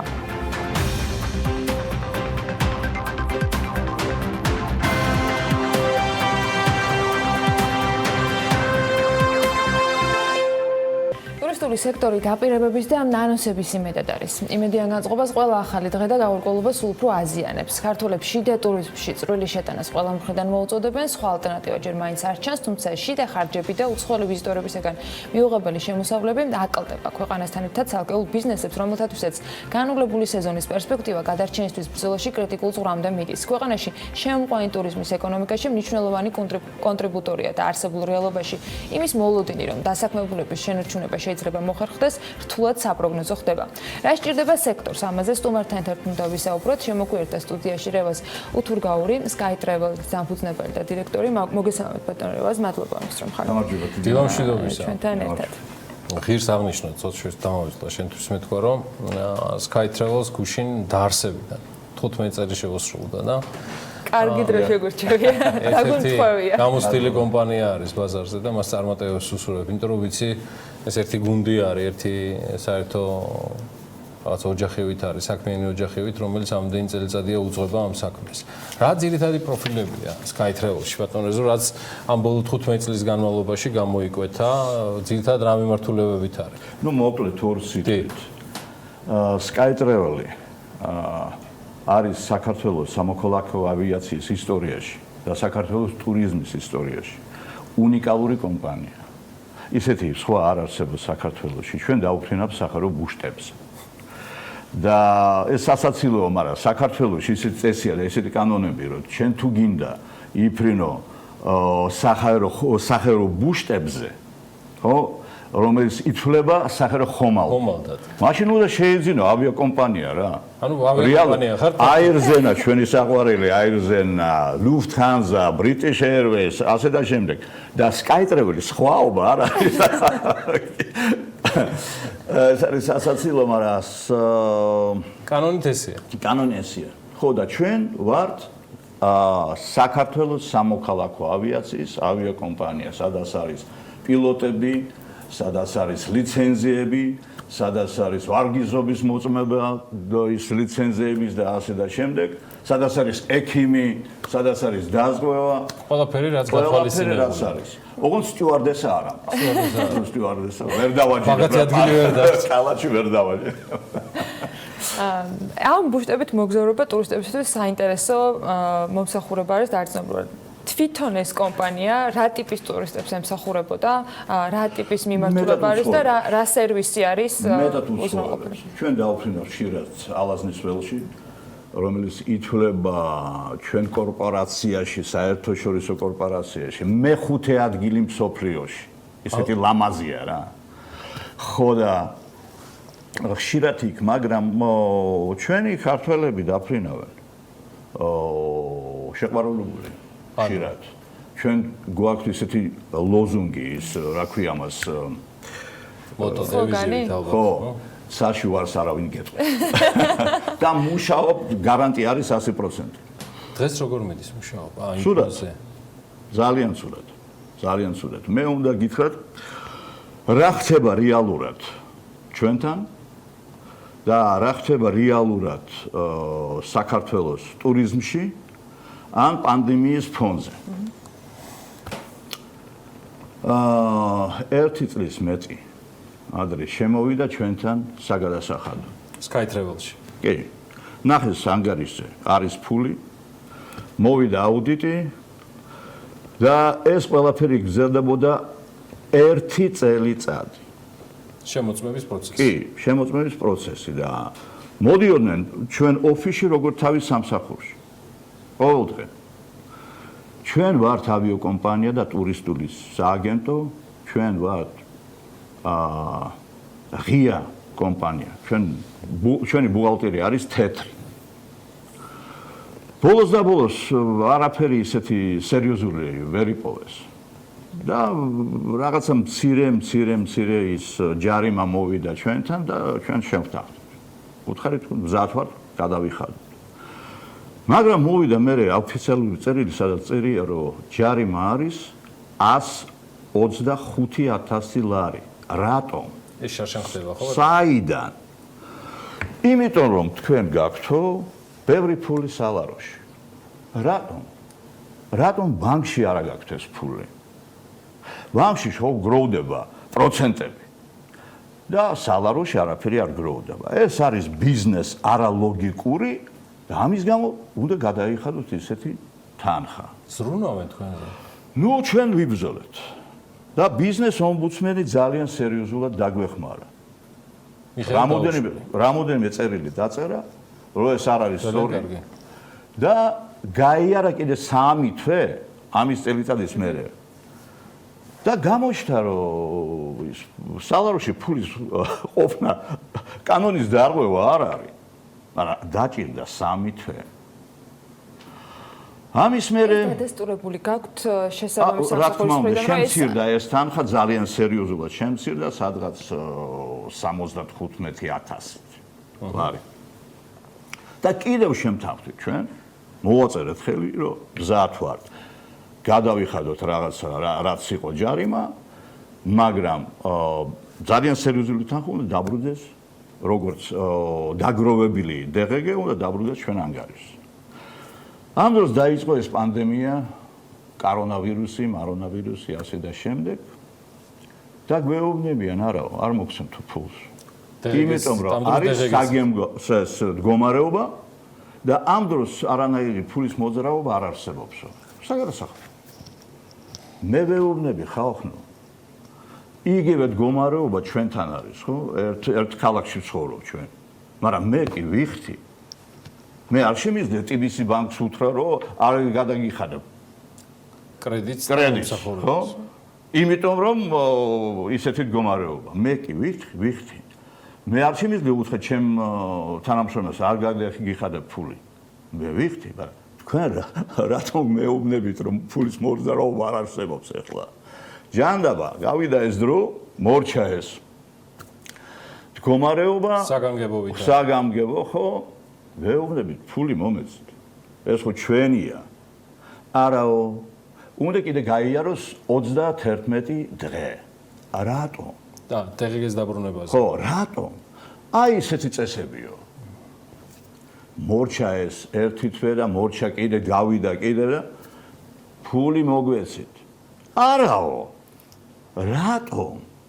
აი იმიტომ და შემოვიდა წერილი რამოდენ დღის წინ რომ დანიშნეს კიდე ერთი აუდიტი. ოქტომბრამდე რას ნიშნავს? შეიძლება ხავალ მოვლენ. ამ პერიოდის განმავლობაში ნებისმიერ შეიძლება სექტემბერში, შეიძლება ოქტომბერში ღმერთმა იცის და სანამ არ მოვლენ, სანამ ეს ყველაფერი არ მორჩა. არანაირი ფულის დაბრუნება არ ელოდი. და ეს ყველაფერი კანონიერია. ეს კანონი არის, არ არის კანონის დარღვევა. შეიძლება იყოს კიდე ერთი აუდიტი, მე-3-ს, მე-4-ს, მე-5-ს. მე რას ფიქრობ? შეიძლება კანონიერია. მაგრამ ამ მდგომარეობაში, ამ ძალიან სერიოზულ კრიზისის მდგომარეობაში, სადაც მოკლულია ინდუსტრია, მე ვთვლი ეს ძალიან ცინიკური და უნამუსო აქციები. აი ესეთი რაღაცა რაც ხდება. ხო, გიცდიათ კიდე დაკავშირება ბატონ რეზო. რატომ ვიბრძოლებ? ბატონ რეზო, მიხეილ დაუშულთან ხო არ გიცდიათ კიდევ დაკავშირება? კი. გამომდინარე იქიდან გამოცდილება გაქვთ. იყო ესეთი საუბარი, დავწერეთ წერილი და მიპასუხეს, რომ არაფერი არ შეგვიძლია გავაკეთო, იმიტომ რომ ეს არის აბსოლუტურად კანონის ნორმა. შეიძლება, მაგრამ უნამუსოა, ჩემ აზრით. არა მარტო მე ასე ვფიქრობ. ჩვენ ბიჭებს და გოგოებს იკითხეთ. თანამშრომლებს გულისხმობთ. ხო და რისთვის გჭირდება ეს ფული? დაანგრეული არის ტურისტული ინდუსტრია მსოფლიოს მასშტაბით. არაფერი არ მუშაობს. ჩვენ არც ერთი კლიენტი არ ყავდა იანვრიდან. ამ ისეთი სიტუაცია არის, რომ არ უნდა გაუშვო ხალხი, ან უნდა შეინახო პერსონალი.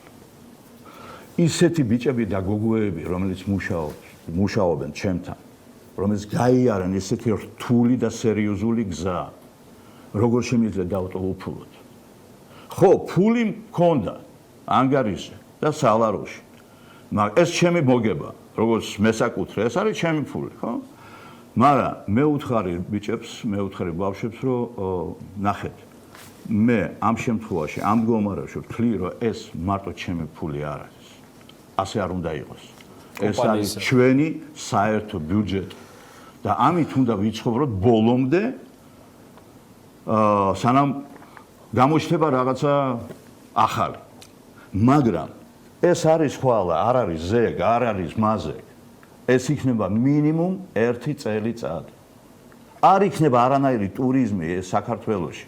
ეხლა შეიძლება რაღაცა დაიწყებს მუშაობა დაიწყებს სადღაც შემდეგი აპრილში მარტო. 1 წელიწადი უნდა ვიცხოვროთ და უნდა შევინახოთ ეს ხალხი, ჩვენი პერსონალი, ჩვენი უნიკალური პერსონალი.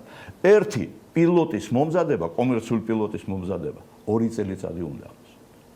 და ეს ხალხი უნდა დაავტოვო უფულოდ და შიმშილით გარეთ არ შემიძლია. მაგრამ შენ ხო ხარჯავ ფულს. მორჩა გათავდა. იმიტომ გვეუბნები საგადასახადოს. ჩვენი ფული ეს არის, თქვენი არ არის. იმედი რომ ამაზე იქნება ჩვენც აუცილებლად შევეცდებით რომ მოვიკითხოთ პასუხები რატომ შეიძლება რომ თქვა ვერ მოხერხდა შეთანხმება მით უმეტეს როდესაც ყველა ეტაპი გავლილი არის. მაინტერესებს ამ დროის განმავლობაში თქვენ ახსენეთ რომ ქართველებიც ხშირად არიან და რომანტიული მოგზაურობისათვის ირჩევენ ხოლმე თქვენს მომსახურებას. ამ პერიოდში არ ხედავთ და ვერ ხედავთ შანსებს რომ მათ შორის აი ადგილობრივ ტურიზმზე როდესაც საჭმელის ფული არ აქვს. რაზეა ლაპარაკი? ამიტომ იყო ძირითადი შემოსავალი უცხოელები. კი. კარგი, ბოლო კითხვა მაქვს, ბატონ რეზა, ისე ვერ გაგიშებთ. თვითონ ინდუსტრიასთან დაკავშირებული, თქვენ არაერთი საქმიანი კორესპონდენციით მიმართეთ ტურიზმის ადმინისტრაციას, მანამდე თუ ორთები ეკონომიკის სამინისტროსაც. რა არის, რაშიც ხედავთ ამ ინდუსტრიის განვითარების ძირითად პრობლემას და რა სიტყოდით თქვენს კორესპონდენციებში? ჩვენ გვჭირდება საქართველოს, გვჭირდება სულ სხვა დონის სერვისები. ეხლა ჩვენ საქართველოში არანაირი წესები არ აქვს. არანაირი სტანდარტები არ აქვს. მე შემიძლია ვიყიდო ერთი ლეპტოპი, ვიყო სახლში და ვიქნები გინდა ტურისტული სააგენტო, გინდა ტურისტული ოპერატორი, გინდა ის რა ქვია, სატრანსპორტო კომპანია ასე და შემდეგ. არანაირი განათლება არ ჭირდება. არანაირი quality არ ჭირდება. თუ კანონს იცავს და ხარისხიან მომსახურებას გასწევს, მაგაში ცუდი ხო არაფერი არ არის? ცუდი არაფერი არ არის, მაგრამ ამას უნდა მომზადება. ამას უნდა სპეციალური მომზადება, ამას უნდა დრო და ამას უნდა ახალი წესები. ოფიციალური წესები უნდა. არ შეიძლება თქვენ ექიმთან მიდიხარ და განათლებული თუ ექიმი არ არის და არის სად არის გული და სად არის კუჭი. წახვალ. ხაჭაპურის მომზადება და ის მანქანის ტარება, ეს ტურიზმი არ ითვლება. ტურიზმი ითვლება ძალიან სერიოზული მომზადება. სახელმწიფოს მასშტაბით.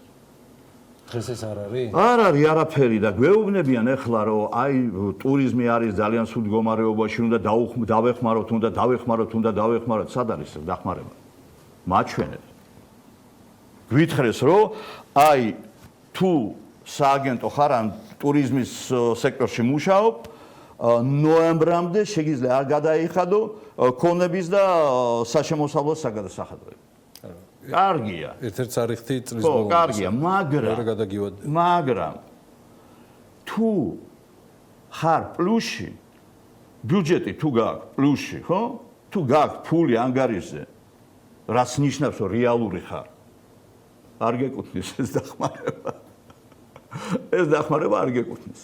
ამას თუ ქვია დახმარება, მაშინ მე ვარ რომის პაპა. არა, რომის პაპი არა. ვიცი. დაუბრუნდები ჩვენ კიდევ სკაითრეველის თემას. მე დარწმუნებული ვარ, რომ ბიზნეს ომბუდსმენი და ფინანსთა სამინისტროს შემოსავლების სამსახური ისმენდა ჩვენი საუბრის პირველ ნაწილს, რომელიც კომპანია სკაითრეველს უკავშირდება. და იმედი მაქვს, რომ იქნება ამაზე შესაბამისი საქმიანი რეაგირება.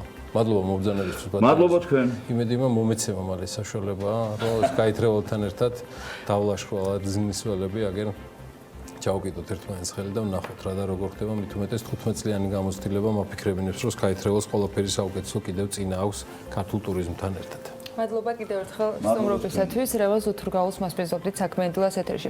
უწყებათა შორისმა საბჭომ კი გადაწყვიტა, რომ შიდა ფრენები აღდგება. საქმიანი დილა გუშინ ამ თემაზე მუშაობდა. კომპანიებში აცხადებდნენ, რომ კვირის ბოლოს პასუხი უნდა ჰქონდეთ სწორედ ამ აღდგენასთან დაკავშირებით. როგორც საქართველოს ავიაკომპანია აკეარ ჯორჯიაში გვითხრეს, ისინი აეროპორტების გაერთიანებისგან ელოდებიან განრიგს თუ როდიდან და რა მიმართულებით შეძლებენ ბილეთების გაყიდვას. ნახოთ რა ინფორმაციის შეგროვება მოხერხდა.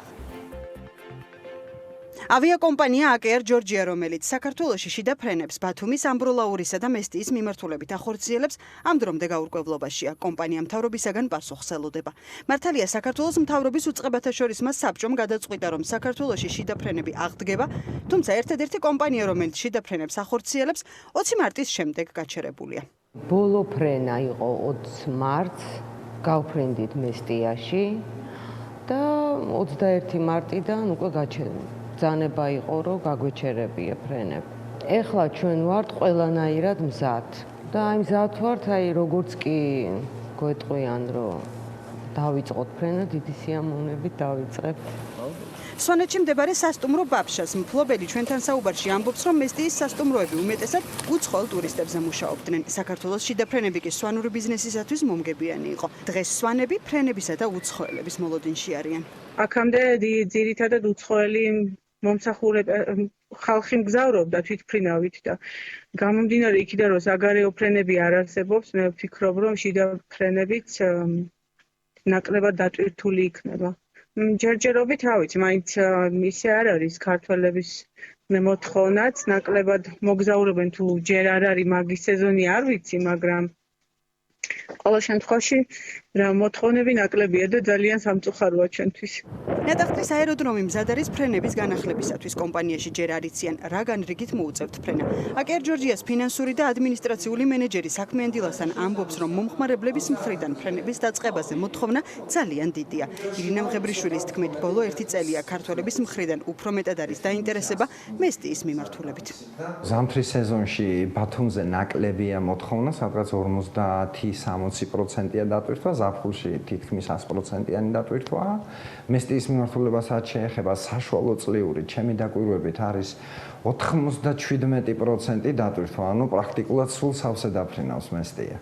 ამბროლაურიც ასევე სეზონურია, გაზაფხულის შემოდგომის პერიოდში არის 100%-იანი დატვირთვა, ზამთარში იქ გაცილებით ნაკლებია, სადღაც 40-50%-ის ფარგლებში. როდესაც ნატახტარი მესტიაზე ვერ შოულობს მგზავრი ბილეთს, ყიდულობენ ქუთაისი მესტიაზე. და ქართველები ძალიან ბევრი ტურისტული ნაკადია, აი რაც შეიმჩნევა 2018 წლის აი ზაფხულიდან აი უცხოელი ტურისტებს ავიწროვეს ქართული სეგმენტი და ძალიან მოხარულია. გამომდინარე იქიდან, რომ შიდა ფრენები მარტის ბოლოდან ამ დრომდე შეჩერებულია, კომპანიას ტექნიკური ფრენის ორჯერ განხორციელება მოუწია, რათა საკვალიფიკაციო რეიტინგი მფრინავებს შეენარჩუნებინათ. BMG-ის ვანილასკაის დირექტორმა ამირან მანჯავიძემ განუცხადა, რომ პანდემიის პერიოდში მიუღებელმა შემოსავალმა 1 მილიონი ლარი შეადგინა. ის პერიოდი, რა პერიოდშიც ხარჯები პრაქტიკულად იგივე იყო, ჩვენ აქვსნა მხოლოდ სააეროპორტო ხარჯები, ვინაიდან არ გვიფრენია. ჩვენ აქვსნა საავიაციო საწვავის მოხმარება არ ქონია, ამ პერიოდში არ ქონდა სანავიგაციო მომსახურება, აი ეს ხარჯები, თორე რაც შეეხება საჰაერო ხომალდების ტექნიკური უზრუნველყოფა, პერსონალი, სანავიგაციო, ესენი ყველაფერი მიდის სადაზღვევო ხარჯები, რომელიც ძალიან დიდია. ავიაკომპანია აკეარ ჯორჯიას 2019 წლის შემოსავალი 11 მილიონ ლარამდე იყო. ირინა მღებრიშვილი ამბობს, რომ 4 თვიანი ჩავარდნის გამო ფინანსები მაინც ვერ დაკომპენსირდება. ისინი ვარაუდობენ, რომ ფინანსების მდგომარეობის გამყარებას დაახლოებით 3 წელი დასჭირდება. 2018 წლიდან დღემდე შიდა ფრენებზე ფასები სტაბილურად შენარჩუნებულია. თბილისი-ბათუმის მიმართულებით ერთი გზის ღირებულება 125 ლარს შეადგენს. ნატახტარი მესტიის მიმართულებით 90 ლარს, ნატახტარი ამბროლაური ღირს 50 ლარი და ქუთაისი ამბროლაურის მიმართულებით ასევე 50 ლარი. სტარტაპერის რუბრიკის დრო დგება რამდენიმე წუთში და ლევან თაღიაშვილი დაპირებული შესრულებისთვის დღეს ჰენდიკრაფტის დაფუძნებას დამარკობახიცეს და მის ბიზნესს გაკოცნობს.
ზამთრის საკურორტო სეზონზე ბაკურიანი სასმელი წყლის დებიტის გაზრდის და დაბის შეუფერხებლად წყალმომარაგებისათვის გაერთიანებული წყალმომარაგების კომპანიამ 2 ტენდერი გამოაცხადა.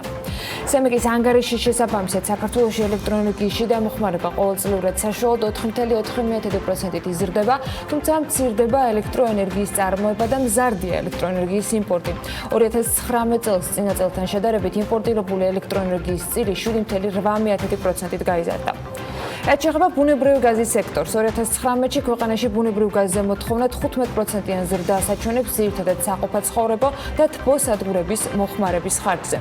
დავით ნარმანია გუშინ წარდგენილი ანგარიშის თანახმად ასევე თქვა, რომ წყალმომარაგების სექტორში იზრდება მრიცხველიანი აბონენტების რაოდენობა და საყოფაცხოვრებო მრიცხველიანი ერთი აბონენტის საშუალო მოხმარება 1.1%-ით არის გაზრდილი. კომერციული მომხმარებლების საშუალო მოხმარება კი 7.8%-ით შემცირდა. საპარტნიორო ფონდი სტარტაპ საქართველოს და USAID ზრდას მხარდაჭერით გამყოფი ზოლის მიმდებარედ კასპიის მუნიციპალიტეტის სოფელ ყარაფილაში ნატურალური სასმელის კომბუჩას საწარმოს მშენებლობა იწყება. სამეგრელოში ხორბლის მოსავალს ელოდებიან 14 წლიანი პაუზის შემდეგ ხორბლის მოყვანა აბაშაში ანჯარის მასივში ფერმერებმა გასულ წელს დაიწყეს, წელს ხორბალი 200 ჰექტრამდე მიწის ფართობზეა მოყვანილი. საერთაშორისო სავალუტო ფონდმა მსოფლიოს ეკონომიკის პროგნოზი 1.9%-იანი პუნქტით გაუარესა და წელს გლობალური ეკონომიკის 4.9%-იან კლებას ელოდება. პანდემიის კრიზისით გაურკვევლობის ფონზე დეტალურად პროგნოზირებადია მხოლოდ რუსეთი. 2020 წელში ის 6.6%-იანი კლებით არის ნავარაუდევი. განვითარებად ევროპაში მთლიანი შიდა პროდუქტი 5.8%-ით შემცირდება. სავალუტო ფონდი მსოფლიო ეკონომიკის გამოცოცხლებას 2021 წლიდან ელოდება 5.4%-იან ზრდას, რაც კოვიდამდე საპროგნოზო მაჩვენებელზე 6.9% პუნქტით ნაკლებია. ფონდი საფინანსო ბაზრებსა და რეალურ ეკონომიკას შორის კავშირების შესუსტებაზე და ბოლო პერიოდში საკრედიტო სპრედების შემცირებაზეც აღნიშნავს. ასევე შეერთებული შტატების საინვესტიციო რეიტინგის მქონე კორპორაციულ ობლიგაციებზეც წერენ. რეგიონის ცენტრალური ბანკების უმეტესობამ შეგახსენებთ ივნისში მონეტარული განაკვეთი შეამცირა. საქართველოში განაკვეთი 25 საბაზისო პროცენტული პუნქტით შემცირდა და 8.25%-მდეა. სომხეთში 50 საბაზისო პუნქტით 4.9%-მდე, აზერბაიჯანის შემთხვევაში 7%-ია, ბელარუსში 8%-ზე, უკრაინაში 6%-ით არის განსაზღვრული, რუსეთმა და თურქეთმა პოლიტიკის განაკვეთები 50% განაკვეთით შეამცირეს 4.9 და 8.25%-მდე, ყაზახეთმა და უზბეკეთმა კი პოლიტიკის განაკვეთები უცვლელად 9.9-ზე და 15%-იან მაჩვენებელზე შეინარჩუნეს. კორონავირუსის პანდემიის გამო საერთაშორისო სავალუტო ფონდი და მსოფლიო ბანკი მართველი ორგანოების ყოველწლიურ საშემოდგომო სესიას ონლაინ რეჟიმში გამართავენ. როიტერსი წერს, რომ მსოფლიო ბანკის პრეზიდენტ დევიდ მელპასის წერილზე დაყრდნობით არის ეს ინფორმაცია გავრცელებული. როგორც ცნობილია, ორი ორგანიზაციამ საგაზაფხულო სესიებიც ონლაინ რეჟიმში ჩაატარა. საერთაშორისო სავალუტო ფონდის და მსოფლიო ბანკის საშემოდგომო სესია, რომელსაც ცენტრალური ბანკების ხელმძღვანელები დაესწრებიან, ასევე ფინანსთა და პოლიტიკის მინისტრები მთელი მსოფლიოდან ოქტომბერში გაიმართება.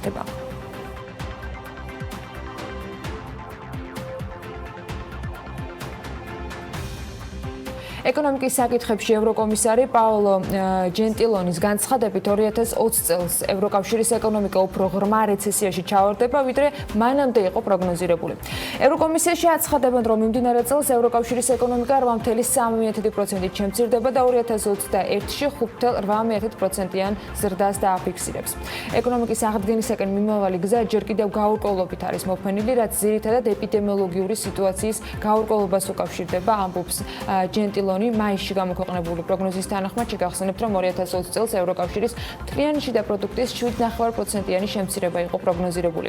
ევროკომისიაში თქვეს, რომ 2020 წელს ეკონომიკურ აქტივობაზე გავლენა მოსალოდნელზე უარესი იქნება, რადგან საკარანტინო ზონების გაუქმება ნაკლებად სწრაფად მიმდინარეობს, ვიდრე საგაზაფხულო პროგნოზში იყო გათვალისწინებული.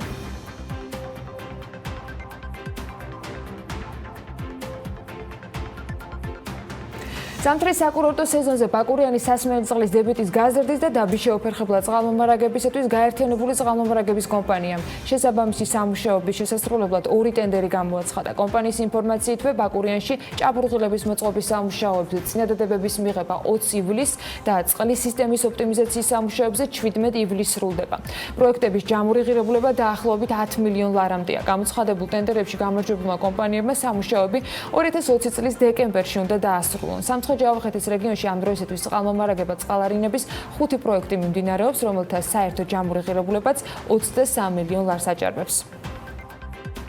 მუნიციპალური განვითარების ფონდმა ორივე ლოკაციაზე ტენდერი 24 ივნისს გამოაცხადა. საუბარია ბახმაროში სატენდერო წინადადებაზე, რომლის მიღებაც 22 ივლისს დაიწყება და 27-ში დასრულდება. ოზურგეთის პარკის რეაბილიტაციის შემთხვევაში კი სატენდერო წინადადებების მიღება 24 ივლისს უნდა დაიწყოს და ის 5 დღიანი იქნება 29 ივლისამდე.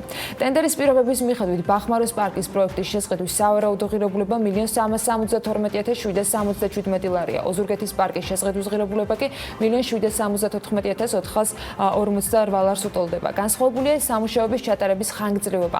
პარკის შემთხვევაში მიწოდებელმა სარეაბილიტაციო სამუშაოები ხელშეკრულების გაფორმებიდან 18 კალენდარულ თვეში უნდა დაასრულოს. რაც შეეხება ოზურგეთის სამკუთხოვან სკვერს, აქ მიწოდების ვადა 12 კალენდარული თვეა განსაზღვრული.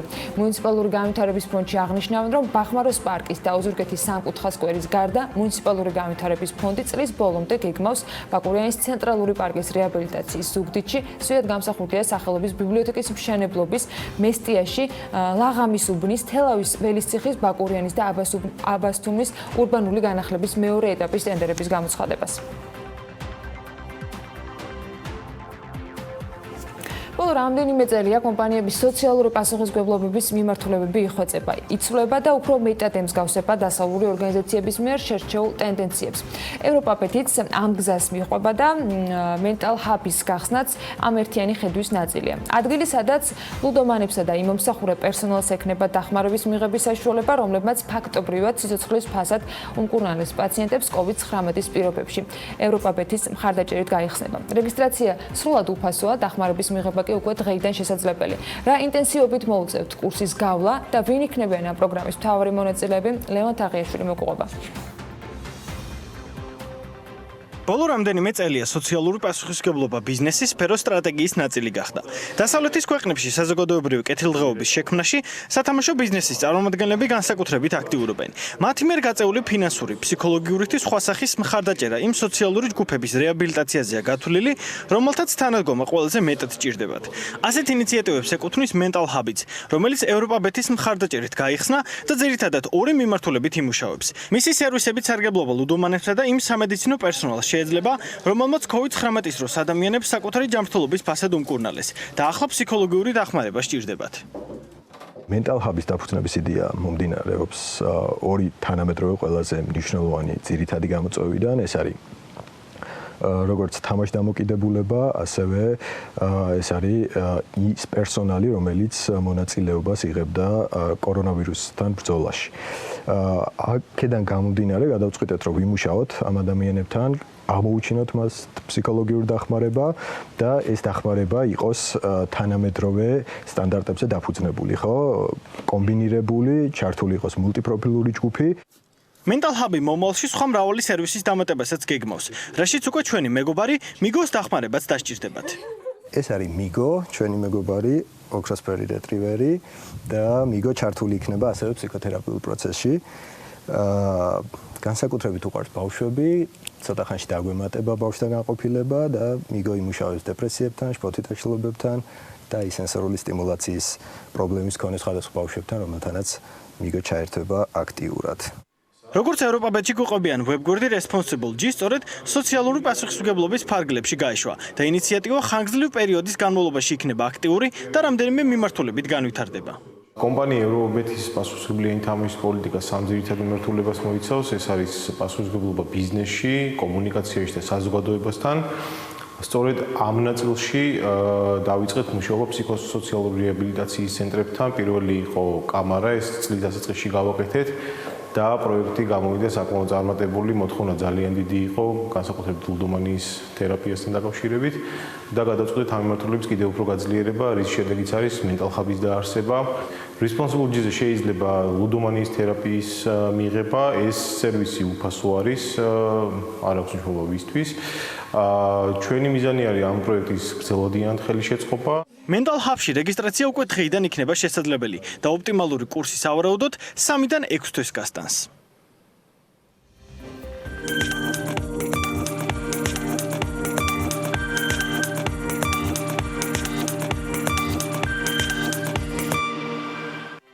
წინაკურას მიღებული დაპირება მონიშნულია და შესაბამისად ამ პირობის შესრულების დროს დადგა. მაი სტარტაპ ჯიზე განთავსებულ კომპანიებს გაგაცნობ და დღეს პირველი იქნება ჰენდიკრაფტი, ხელნაკეთი ნივთები, რომელიც განსაკუთრებით დედებისთვის არის გამოსადეგი და მათი პროდუქტის შეძენა ერთ-ერთ ყველაზე მსხვილ ონლაინ პლატფორმაზეა შესაძლებელი. დანარჩენს უკვე ლევან თაღიაშვილი მოგვიყვება, რომელმაც სტუმარი უნდა წარმოგვიდგინოს. ლევან, დილა მშვიდობისა, მოგესალმებით და მესალმებით ჩვენს სტუმარს. მშვიდობისა, მესალმებით ჩვენს მაყურებელს. ჰენდიკრაფტი ბევრი სხვა მწარმოებლისგან იმით გამოირჩევა, რომ ყველა დეტალი ხელით მზადდება. სათითაოდ იჭრება ქსოვილისგან და იკერება ძაფით, ასევე ისინი არ იყენებენ საღებავს და კიდევ სხვა მრავალი დეტალი უნდა გაგიზიაროთ მისმა დამფუძნებელმა, რომელსაც გარკვეული ხნის წინ თავად ჰქონდა მსგავს პროდუქტზე მოთხოვნა. თამარ კობახიძე იქნება საქმიანი დილის სტუმარი. თამარ, დილა მშვიდობის, მადლობა იმისთვის, რომ გვესტუმრე. მოდი დავიწყოთ შენი ისტორიით, როგორც ვიცი, შენ მოგინდა პირველად რომ მსგავსი ტიპის პროდუქტი შეგეძინა, მაგრამ არ იყო ფიზიკურად ბაზარზე, შემდეგ როგორი გადაწყვეტა იპოვე? პირველ რიგში მადლობა სტუდიაში მოწვევისთვის. ანუ 2017 წელს მოკლედ როდესაც მე თვითონ გავხდით და გაჩნდა ესეთი პრობლემა, რომ ქართულ ბაზარზე არ მოიპოვებოდა ქართული პროდუქტები, ანუ ძირითადად იყო ბაზარი გაჯერებული იმპორტირებული პროდუქტით. აქედან გაჩნდა პირველი იდეა, რომ შეგვექმნათ ეგრეთ წოდებული საძილე ტომარა, რომელიც არ იყო ფიზიკურად, ან თუ იყო ძალიან ძვირადღირებული სეგმენტზე გათვლილი პროდუქტი იყო, შექმნით პირველი სატესტო ვერსია. შემდგომ ამ პროდუქტს მოყვა ძალიან დიდი გამოხმაურება ქართველი დედებისგან, იმიტომ რომ ჩვენი ერთ-ერთი სლოგანი არის, რომ გავიმარტოთ დედობა. ნიშნულოვანია, რომ დედას რაც შეიძლება მეტი დრო დარჩეს ბავშვთან გასატარებლად და ისეთი პროდუქტებით, რომელთაც შეუძლიათ, რომ შეიმსუბუქოს ეს დღიური რუტინა, შეძლოს შეძენა. მას მოყვა შემდგომ უკვე ტექსტილის მიმართულებით, ესე იგი ჩვენი პროდუქტების ასორტიმენტის გაზრდა, სათამაშოების მიმართულებით, მობაილების მიმართულებით და ასე შემდგომ დაიხვეწა ეს თქო ჩვენი პროდუქცია. როგორ გარდაიქმნა ის ბრენდად? საინტერესოა, სად აწარმოებთ, როგორ მიდის ეს პროცესი და როგორ გააფართოვეთ თქვენი, ასე ვთქვათ, არეალი აი ამ წარმოებისა? ვაწარმოებთ თბილისში, ჯერჯერობით ყიდით ონლაინ, ამისთვის ძალიან დიდი მადლობა თქვენ გულს, ანუ მაიჯის მეშვეობით, ახლა უკვე პანდემიის დროს ძალიან კარგი საშუალება მოგვეცა, რომ ჩვენი სრული ასორტიმენტი დაგვემატებინა, ესე ვთქვათ, ამ გვერდზე და მივცეთ საშუალება ქართველ მომხმარებლებს, რომ შეიძინონ ეს პროდუქცია. ან დროთა განმავლობაში, ანუ პირველი წელი იყო, ესე ვთქვათ, დამუშავების პროცესი, როდესაც ვიკვლევდით თან დედებს რა სჭირდებოდათ რეალურად ამ მოთხოვნის დამუშავების პროცესში, ნელ-ნელა ანუ ბრენდი გაიზარდა, ცნობადი გახდა უფრო, რა თქმა უნდა და განვითარდით, ესე ვთქვათ, და მოვედით დღემდე. საინტერესოა, COVID-ის პერიოდში როგორ დაგეხმარათ ონლაინ ვაჭრობის პლატფორმა, იმიტომ რომ მხოლოდ ეს გზა იყო გარკვეული პერიოდი შესაძლებელი და რამდენად დაგიტოვათ არსებობის საშუალება, იმიტომ რომ ყოველთვის ესე გამოდგა საბოლოოდ. მართალია. ანუ ეს იყო ის პერიოდი, როდესაც ფეხმძიმეები განსაკუთრებით გვწერდნენ აქტიურად, რომ არ ქონდათ საშუალება არსად შეეძინოთ პროდუქცია, ელოდებოდნენ ბავშვებს და გთხოვდნენ, რომ იქნებ როგორღაც დაგვეხმაროთ, გვიშველეთ, იმიტომ რომ რჩებით ყველა პროდუქტის გარეშე. ანუ ეს იყო ერთ-ერთი საშუალება, რითაც შეგვეძლო მიგვეწვინა ჩვენი პროდუქცია ჩვენი მომხმარებლისთვის. ამიტომ მე ვფიქრობ, რაც უფრო მეტად განვითარდება ეს მიმართულება e-commerce და იქნება საშუალება ქართულ ბრენდებს და ამ წარმოებულს რომ მიაწოდონ პროდუქცია ქართულ მომხმარებლებს, უფრო და უფრო კარგი იქნება ჩვენი. თქვენ ამდენიმე წლიანი გამოცდილება გაქვთ უკვე ფაქტია ონლაინ ვაჭრობის, იგივე ადგილზე მიტანის. სხვა ბრენდებსაც რომ უთხრათ, რამდენად მარტივი არის თუ რთული არის, რა გამოწვევებს შეიძლება შეეხნონ, როდესაც უკვე ონლაინ ვაჭრობაზე მიდგება საქმე, მიტანის სერვისი, ოპერაციების გადაწყობა არის თუ არა რთული და ღირს თუ არა რომ ამ მიმართულებით განვითარდნენ. მე ვფიქრობ, რომ კითხვა ღირს თუ არა არც უნდა დავსვათ, იმიტომ რომ აუცილებელია უკვე დღევანდელ რეალობაში. ერთადერთი რაც მოეთხოვებათ სტარტაპერებს ამ დროს არის, რომ კარგად გქონდეთ დაორგანიზებული და დალაგებული თავიანთი პროდუქტის ასორტიმენტი, კარგად გქონდეთ აღწერილი რა პროდუქტთან გვაქვს ესე ვთქვათ საქმე, იმიტომ რომ რაც შევა მეტი ინფორმაცია მივაწოდოთ ჩვენ მომხმარებლებს და მიწოდების სერვისი, რა თქმა უნდა, მაიჯის მეშვეობით ძალიან მარტივი, ანუ თვითონ კომპანია უზრუნველყოფს, ასე რომ აქ სირთულე არაფერი არ არის, უბრალოდ უფრო მეტი ორგანიზება ჭირდება და სწორად დალაგებას თქვენ ამ პროცესებს, რაც უშუალოდ კომპანიის შიგნით არსებობს. კი, თუმცა შეიძლება გამოჩნდნენ ადამიანები, რომლებმაც მოინდომონ რომ ადგილზე ნახონ და მათთვის არ იყოს მისაღები. როგორ უყურებ ზოგადად მომავალს, რამდენად იქნება სრული დატვირთვა წამოსული უკვე ონლაინ ვაჭრობაზე და დარჩება თუ არა ეს ფიზიკური, ასე ვთქვათ, ხელის შეხება ძალიან მნიშვნელოვანი, იმიტომ რომ ზოგს ასესურს ხოლმე. კი, რა თქმა უნდა, არის მომხმარებლების კატეგორია, რომელსაც სურს რომ შეეხოს პროდუქტს და ნახოს მისი ხარისხი და მათი მოთხოვნაც უნდა დავაკმაყოფილოთ აუცილებლად. მაგრამ გაგიკვირდებათ და პირადი ეს გამოცდილებიდან გამომდინარე უფრო იკლებს ესეთი ადამიანების რაოდენობა და უფრო მეტად მატულობს ონლაინ მომხმარებლის ესე ვთქვათ სეგმენტი, იმიტომ რომ ადამიანებს ფიზიკურად არ აქვს დრო, მიუხედავად იმისა, რომ ბავშვის პროდუქტზე თუ აქვს საუბარი და უფრო მეტად დედამ ფრთხილობს ესე ვთქვათ პროდუქტის შეძენის დროს, თუმცა ის შეფასებები, რასაც კომპანიას აქვს ხოლმე გვერდზე და ასე შემდგომ, აძლევს იმის საშუალებას, რომ გადაწყვეტილება მიიღოს და ონლაინ შეიძინოს და ის დრო დაზოგოს რეალურად, რაც გარდა დედებისა, კიდევ სხვა რა პროდუქცია შესთავაზებთ ალბათ მომხმარებელს მომავალშიც გექნებათ რაც განვითარების გეგმა, ამ კუთხითაც მოგუყევი, როგორ აპირებთ გაზრდას? ვაპირებთ, რომ სათამაშოების მიმართულებით უფრო მეტად განვითარდეთ, იმიტომ რომ ერთ-ერთი ამოცანა არის, რომ ბავშვების განვითარებაში მიიღოთ მონაწილეობა, ერთ-ერთი პროდუქტი ჩვენი შემეცნებით ხალხი ზუსტად ამაზე უსმევს ხალხს, რომ ჩვენი წვლილი შევიტანოთ, გვინდა ამ მიმართულებით განვითარდეთ და რადგან ჩვენი სეგმენტი ოჯახი და დედები არიან, გვინდა რომ მოზარდი ადამიანების თეთრეულის მიმართულებაც ესე ვთქვათ დავამატოთ ჩვენს პროდუქციის ასორტიმენტს და უკვე თითქმის ჩაშვებული ეს პროდუქცია და ნელ-ნელა ვანვითარებთ, რომ გავიგოთ მომხმარებლის მოთხოვნები. და ბოლოსკენ მინდა კომპანიაზეც მოგუყე, რამდენი ადამიანი ხართ, როგორ აწარმოებთ ამ ყველაფერს და რამდენად მარტივი რთულია უკვე ქართული პროდუქციის მიწოდება მომხმარებლისთვის? ჯერჯერობით ამ ეტაპს ვართ 4 ადამიანი, ვინც ვაწარმოებთ და ჩართულია მთლიან პროცესში. რთული უფრო ვიტყოდი, რომ საწყის ეტაპზე იყო, რადგანაც ქართულს თავიდან მომხმარებელი რატომღაც აღიქოა და როგორც დაბალხარისხიანი ძალიან კმაყოფილი ვარ და ბედნიერი, რომ ეს ტენდენცია ნელ-ნელა იცვლება და ამაში ქართულ კომპანიებს ძალიან დიდი წვლილი მიუძღვით და მე ვფიქრობ, რომ რაც უფრო დრო გავა, უფრო და მეტად დააფასებს მომხმარებელი ქართულ პროდუქტს და ის იმპორტირებული პროდუქტები, რაც შემოდის, გვაქვს საშუალება ძალიან თავისუფლად, რომ ჩავანაცვლოთ ჩვენი ქართული ნაწარმოები. ძალიან კარგი, წარმატებებს გისურვებთ, მადლობა რომ გვეწვიეთ და იმედი გვაქვს, რომ მომავალში უფრო განვითარებული და გაზრდილი იქნება ჰენდიკრაფტი. თამარ კობახიძე მისი დამფუძნებელი იყო თბილისის სტარტაპერის რუბრიკის მორიგის სტუმარი.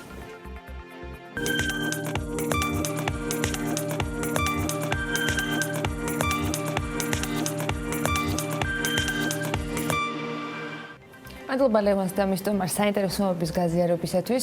ლევან თაღეშვილმა ბევრი იშრომა დღევანდელი გადაცემისთვის და მისი კიდევ ერთი სიუჟეტი უნდა შემოგთავაზოთ.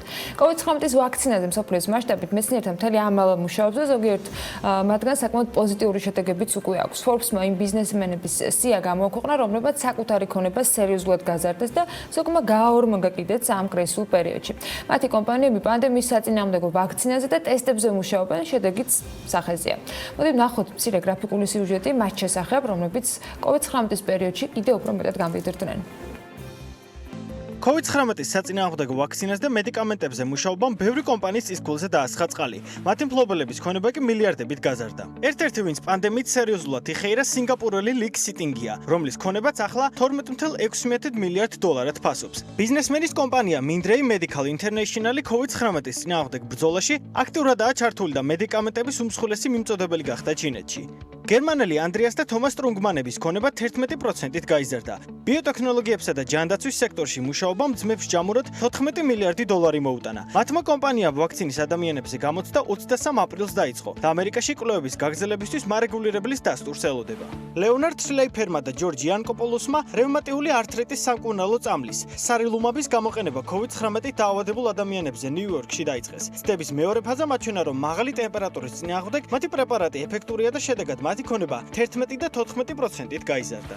მაია ოერი შვეიცარიელი მილიარდერია, რომელმაც საკუთარი ქონება 10%-ით გაზარდა COVID-ის პერიოდში. მისი ფარმაცევტული კომპანიის მიერ გამოშვებული წამალი ტოცილზუმაბი უკვე გამოცდის მესამე ფაზას გადის ამერიკის შეერთებულ შტატებში, რათა მისი ვაქცინად გამოყენება აქტიურად დაიწყოს პაციენტებთან.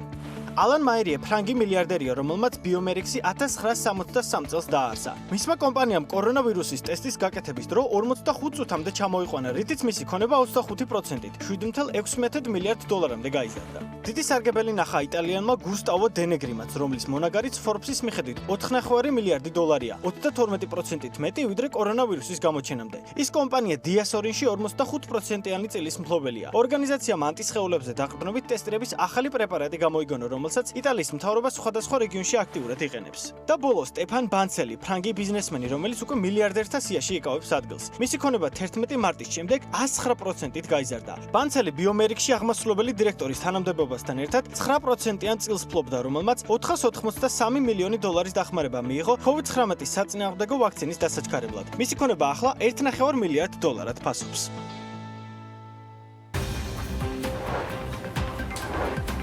თეთრო ოზებისა თუ ფიტნეს ცენტრებთან შედარებით სარესტორნო ბიზნესს მუშაობის საშუალება უფრო ადრე მიეცა, თუმცა მკაცრად გაწერილი წესებით და საერთაშორისო ისტორიების არარსებობის ფონზე.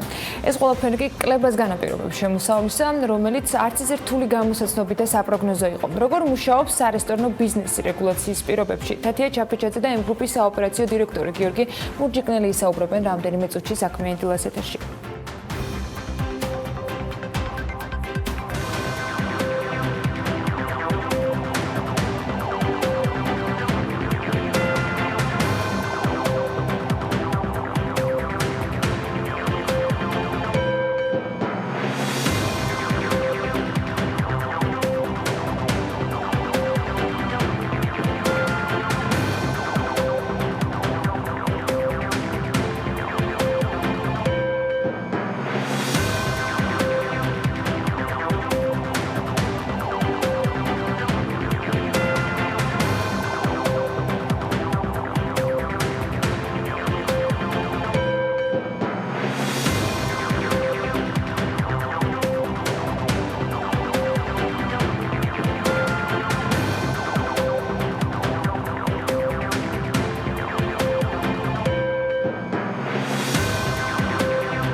სარესტორნო ბიზნესი უკვე ერთ თვეზე მეტია ჯანდაცვის სამინისტროს მიერ მომზადებული რეკომენდაციების შესაბამისად მუშაობს, თუმცა მათი ნაწილი შეზღუდვების გამარტივებას ჯერ ისევ ველოდება. რესტორატორთა ასოციაცია აქცენტს რამდენიმე მიმართულებაზე აკეთებს, რომელთა შორისაც ყველაზე მთავარი ერთ მაგიდაზე დაშვებული სტუმრების რაოდენობის გაზრდა.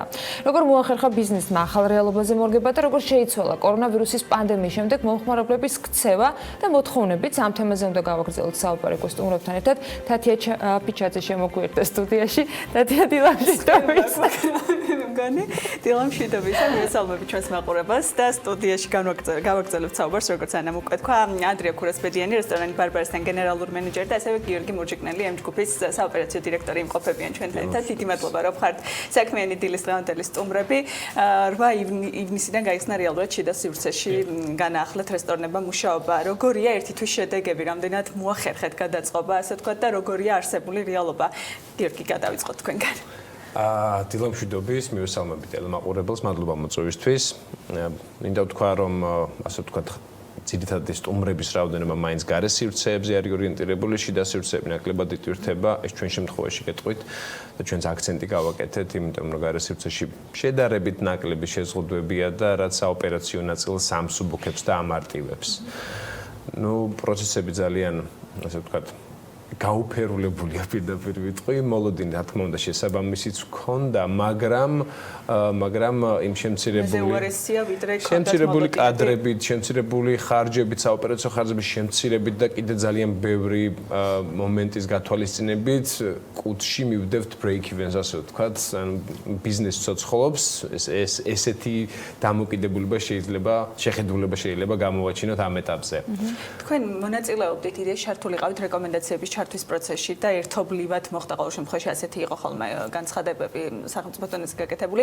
აი მუშაობის პროცესში რა გამოიგოთა, რა არის მთავარი სირთულე და რა ტიპის გამარტივება ან შეცვლა იქნებოდა ცოტა უფრო შვების მომცემი თქვენთვის თუ ამ რეალობაში თქვათ როცა მომხმარებელისთვის ქცევად შეიცვალა ფაქტობრივად შეუძლებელია რაღაცა უკეთესი მოლოდინები გქონდეს. მოდი ვთქვათ რომ არავინ არ იყო მზად ასეთი სცენარისთვის. არც როგორც ბიზნესი, როგორც მომხმარებელი სტუმრებიც არავინ არ იყო მზად. შესაბამისად, პროცესების განვითარება, დასმა სტანდარტების შედარებით დაგვიან გახდა ცნობილი მოსახლეობას არ ეყოთ რომ გამზადებულიყო ამ სტანდარტებისთვის, ანუ ცხოვრების წესში ჩაესვა გარკვეული ცვლილებები, რომელიც ასეთი მნიშვნელოვანია.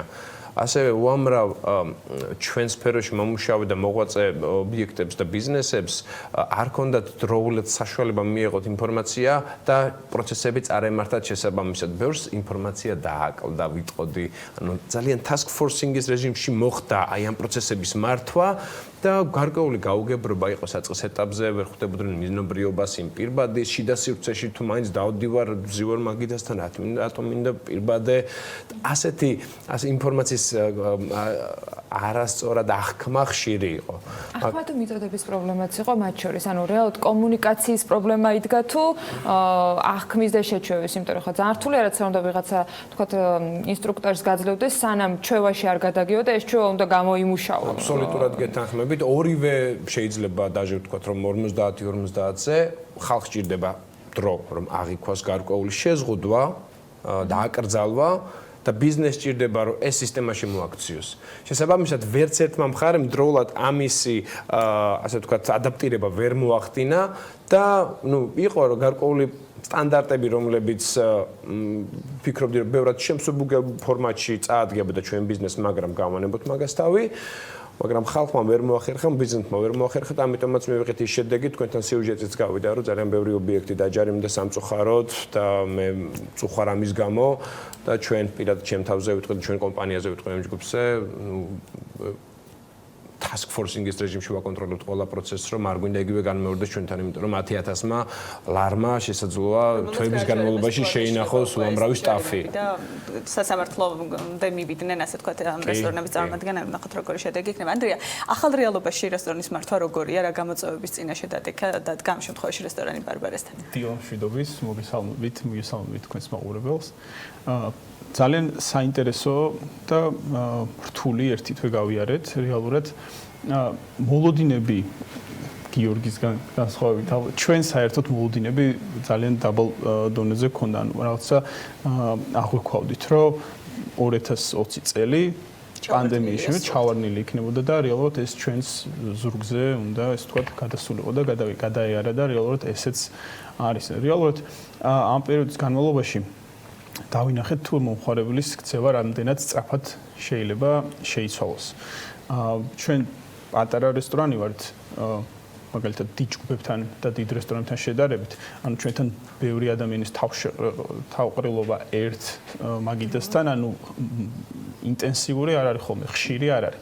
ამიტომ ამ მიმართულებით ჩვენ დიდი სირთულე არ გქონია, თუმცა ჩემს ირგვლივ არიან რესტორნები, დიდი რესტორნები, რომელთაც ძალიან გაუჭირდათ და სხვადასხვა მოდულზე გადაეცნენ. რა თქმა უნდა, ეს ფინანსურად ძალიან მტკივნეულია და ყველაზე მტკივნეულია ალბათ თანამშრომლების მიმართულებით, იმიტომ რომ ამდენი წელი ჩვენ 2009 წლიდან რომ დაიწყოს თქო ტურიზმის განვითარება და დღეს 2009 წლის ნიშნულს მივახლოვდით უცხოელების რაოდენობით საქართველოში, რაც ჩვენს სფეროს პირდაპირ ერთ-ერთში ასახავს და ეს თქო ურტყავს, ძალიან გაგვიჭირდა. და მოგიწია შემცირება თანამშრომლობის და დღეს რა რაოდენობა ყავთ ასე თქვა. მე ვთვლი ჩვენ ობიექტზე რო გავაკეთო ეხლა ეს კონკრეტული რაცა ციფრი არასწორი იქნება, ვიტყვი რომ ალბათ ჯამურად საქართველოში გასტრონომიაში და ჰორეკა სფეროში ალბათ მე ვთვლი მინიმუმ 70%-ით არის ან შემცირებული კადრები და ხელფასები კიდევ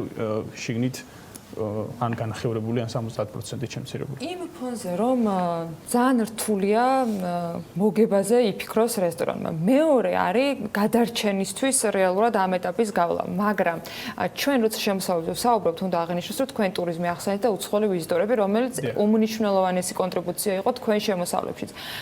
დღეს ყველა ამბობს, რომ მოდი ადგილობრივ ტურიზმს მივცეთ ბიზგი და წავახალისოთ და მათ შორის ის ადამიანები, ვინც საზღვარგარეთ მოგზაურობდნენ და შეებულებას გარეთ ატარებდნენ, ბუნებრივად ვერსად ვერ მიდიან. რამდენად შეიძლება რომ ადგილობრივმა ხარჯმა, ანუ ადგილობრივი ტურისტის ხარჯმა დააბალანსოს ის შემოსავალი. ბარბარესთან ისე როგორც ამ გრუპის რესტორნები იყო განსაკუთრებით კონკრეტული ლოკაციები უცხოელი ვიზიტორებისათვის მონიშნული, როცა ტურისტულ პაკეტებშიც კი შედიოდა სტუმრობა სხვადასხვა მიმართულებით. აი დღეს შანსი იმის, რომ რამანაირად შემოსავლების ბალანსი ადგილობრივმა ხარჯმა მოგცეთ, რამდენად არის? ამ მიმართულებით ძალიან კარგი თემა არის, იმიტომ რომ რეალურად ერთადერთი გადარჩენის გზა დღეს ჩვენ სფეროსთვის არის რაღაცა ალტერნატიული გზების გამონახვა და ფოკუსირება დღევანდელ რეალობაზე, რაც არის რეალურად პლატფორმებზე და ზოგადად ინტერნეტზე დამყარებული და პროდუქტის გაიაფებაზე და თქვა მარტივი პროდუქტების შექმნაზე და არა მაგალითად რაღაცა fine dining-ის და რთული გასტრონომიული. ამ შემთხვევაში ბარბარეთს თან სხვა ტიპის უცხოელ ტურისტებზე და უფრო რაღაცა ჩვენ რაღაცა ძალიან დახვეწილი რაღაცა პრემიალური სეგმენტის და პრემიალური მიმართულებით მივდიოდით. ქართული რესტორნებიც ახლა დღეს არავის არ აქვს იმის სურვილი და დრო წავიდნენ და რაღაცა სასიამოვნო საღამოები მასიურად და ინტენსიურად მოიწყონ, იმიტომ რომ თუნდაც რო საუბრობთ რომ ეს ადამიანები დღეს დაუსაქმებლები არიან და ბევრ სფეროს ეს შეეხო, ну რა თქმა უნდა შემოსავლები ხო დაიკარგა, ну ადამიანებს ამის ფუფუნების საშუალება არ აქვთ. რეალურად გასტრონომია ფუფუნების ერთ-ერთი საგანია.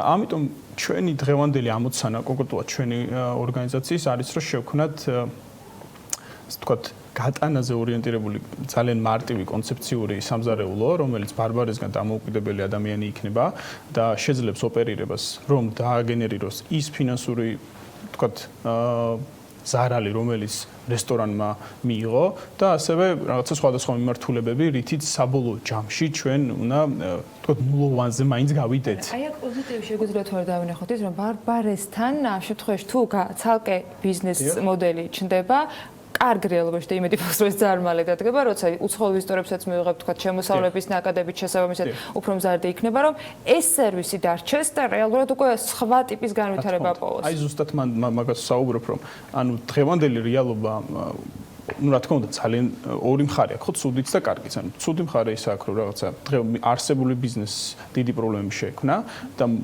კარგი მხარე აქვს ის, რომ ამ პერიოდის განმავლობაში ბევრი ფიქრის დრო ქონდა ალბათ და რო დავფიქრდით, როგორ შეიძლება და რო განვითარებულიყავით, ან რაღაცა გზები ვიპოვეთ იმისთვის, რომ ცალკე დამოუკიდებელი თუნდაც გასტრონომიული საქმიანობების შექმნა იმისთვის, რომ ხალხი დავასაქმოთ, იმისთვის, რომ თუნდაც ეს პანდემია რო გადაივლის, ორივე ბიზნესმა თავისუფლად იმუშაოს. და რატომ? იმიტომ რომ თუნდაც აი გატანის სერვისზე რატომ აქვს აქცენტი გაკეთებული სოფლიოში ამერიკას ავიღებ ხამ შემთხვევაში პანდემიამდე 2017 წლიდან 2022 წლამდე 2027-ში 70 მილიარდი იყო გაყიდვები 2022-ში მოლოდინი იყო 200 მილიარდამდე ზრდა.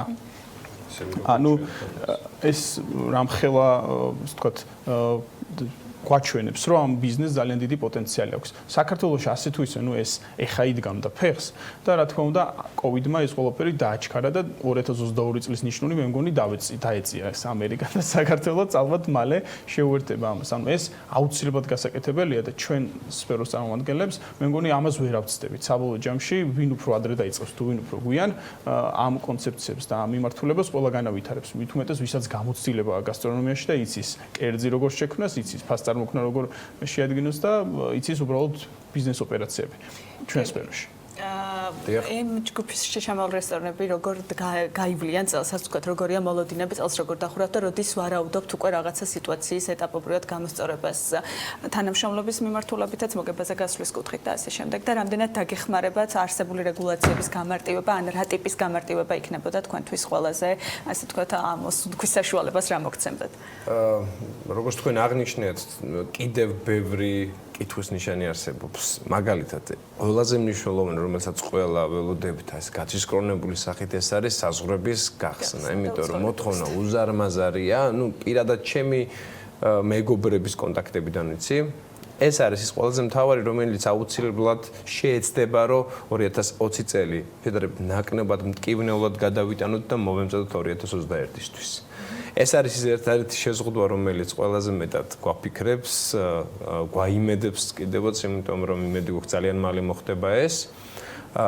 თუ ასე გაგრძელდა და საზღვრები არ გაიხსნა, პირობითად ვამბობ, დაშვება შეიძლება იყოს, ნებისმიერი ბიზნესი, რომელიც ჩვენ სფეროში მოღვაწეობს, ბევრი მათგანი ვერ გაუძლებს ამ ზეწოლას და დაიკეტება აუცილებლად კიდევ უფრო მეტი ვიდრე დაიკეტა, მაგრამ იმეც ვიტოვებთ, რომ საზღვრის გახსნის დედლაინი რაც არის გაცემული სახელმწიფოს მხრიდან ძალიან მალე მოხდება და მე უკვე ჩვენ მაქსიმალურად შევუწყობთ ხელს უკვე როგორც სახელმწიფოს რომ იმიტომ რომ ოუნერების მხრიდან, დამფუძნებლების მხრიდან ბიზნესის არის ნათქვამი სიტყვა რომ გადაარჩინეთ ბიზნესი, მიხედეთ მაქსიმალურად ამის მხრიდან სრული საფორტი გვაქვს, даже დავამატებდი რომ როდესაც ხელფასების გაცემაზე იყო საუბარი მარტი-აპრილი არ დავმალავდა ჩვენმა დამფუძნებლებმა საკუთარი იჯიბიდან რა თქმა უნდა გასეს ხელფასები თავის თანამშრომლებს რომ შეენარჩუნებინათ და ჩვენ გავიხსენით. რამდენი თქვით რომ დაიხურა ძალიან რაღაცა ნაწილი, რა რაოდენობა დაიხურა და დღესდღეობით რა რაოდენობა აგრძელებს მუშაობას ამ ძიმე პირობების გათვალისწინებითაც კი? პროპორცია თუ პირობითად შეიძლება ავიღოთ ჩვენი კომპანია, რომელსაც 6 აქტიური ობიექტი ჰქონდა, აქედან დაიხურა ნაწილობრივ, თქვათ 35% და 65 აგრძელებს მუშაობას. ეს თბილისის მასშტაბით. რაც შეეხება ქართულ კომენტარს გაკეთებამ და შიდა ტურიზმზე, მაგალითად ყვარლის ტბა, რომელიც ჩვენს მართვაშია, ვიკენდებს ძალიან კარგად მუშაობს, მაგრამ მუშაობს იმიტომ რომ ADR-ი, average daily rate-ი არის ძალიან დაბლა ჩამოწეული და ხალხს შეუძლია რომ ვიკენდზე თვეში ერთხელ მისცეს საშუალება შიდა ტურიზმის, ასე ვთქვათ, დამფინანსებელი გახდეს. მაგრამ ეს არის ძალიან მიზერი, როგორც თქვენ ახსენეთ. ძალიან ბევრი რესტორანი მუშაობდა რაღაცა მასიურ სუფრებზე, ხო რაღაც ნათლობებზე, ქორწილებზე, დიდ რაოდენობაზე. ახლა ეს შეზღუდვა და მაგიდებზე სტუმრების რაოდენობის კლება რამდენად არის ერთ-ერთი მთავარი გამოწვევა დღესდღეობით? არის, რა თქმა უნდა, არის თავისთავად ცხადია, იმიტომ რომ ჩვენ რესტორატორები ვითვლით საშუალო ჩეკს, ვითვლით სკამის გაყიდვას დღის განმავლობაში, უამრავი ასე თქვა სტატისტიკას დაყრდნობით ვაკეთებთ იმ P&L-ს, რომელსაც მე მოგემაზარალის დოკუმენტს, რომელსაც მე წარვადგენ და ვამტკიცებთ. თავისთავად ცხადია მასიურმა შეკრებებმა ჩვენ ნაწილში დიდი ცვლილებები შემოიტანა ციფრებში. აკრძალული რადგან არის პლუს მასიური შეკრებები, ეს თავისთავად ამცირებს საშუალო დანახარჯს, ამცირებს ტრაფიკს ხალხის და ასე შემდეგ. და ამის რამდენით მოგიწიათ გაზრდა ფასების თუ მოგიწიათ? ფასების გაზრდა არ გავაკეთეთ, მაგის თქმა შემიძლია ძალიან ამაყად, შევეცადეთ მაქსიმალურად. კარგი ის არის რომ დაგვემთხვა კიდე ზაფხულის სეზონი და შევეცადეთ ისეთი პროდუქტი გამოგვეყენებინა, ანდრია აღნიშნა რომ გავამარტივეთ, აღარ გავართულეთ, უფრო ხარჯების შემცირების თავისთავად ადაპტირება მოგვიწია სამწუხაროდ, იმიტომ რომ მე ძალიან გულშემატკივრი რომ რესტორან ბარბარესთან, იმიტომ რომ მინდოდა კლასიკური fine dining ლოკაცია ყოფილიყო მუდმივად. ეხლა ანდრიას დროებით მოუწია, მაგრამ დარწმუნებული ძალიან მალე თავის რეალიზაციას დაბრუნდება. მან ვიტყოდ ჩვენ ეგ არ შეგვიძლია, ეგ მიმართულება მუშაობს. უბრალოდ პარალელურად განავითარეთ. მომხმარებლის ქცევაზეც რამდენად შეიცვალა თვითონ მომხმარებელი როგორ იქცევა ამ პანდემიურ ვითარებაში, რამდენად აქცევს ყურადღებას იგივე გარდა იმისა, რომ რაღაც მოვა და შეგამწევს, თვითონ მომხმარებელი რამდენად არის მზადყოფნი იმისთვის, რომ თქვათ რაღაცა ყველა პირობა დაიცვას და თქვენგანაც მოითხოვოს, ასეთ დაკვეთა თუ. ამ ეტაპზე ყველაფერი ძალიან მოწესრიგებულად მოდიან ხოლმე და პირიქით ხუმრობაში ამ ყველაფერს იცავენ ხოლმე და მოსწონთ ეს ყველაფერი, იმიტომ რომ რეალურად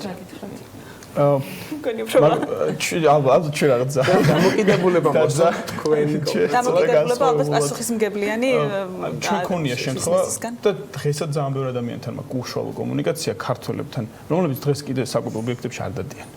მაინც ხო, ცოტა გასაკვირია, მაგრამ ბევრი ჯერ კიდევ არის. შიშის ფაქტორი მოქმედებს ჯერ ისე. ჯერ კიდევ მოლოდინია, რომ მეორე ტალღა შეიძლება დაბრუნდეს და მოდი დავაკვირდეთ რა მოხდება და ნუ აკვირდებიან. ჯერჯერობით ახლა გარეთ მასიურად ვინც არის გამოსული, ეს არის ნუ ასაკობრივ ზღვარს რო შევხედოთ, საშუალოდ 17-16 წლიდან 25 წლამდე არის ყველაზე დიდი რაოდენობა ადამიანების, ვინც დადის აქეთ იქით.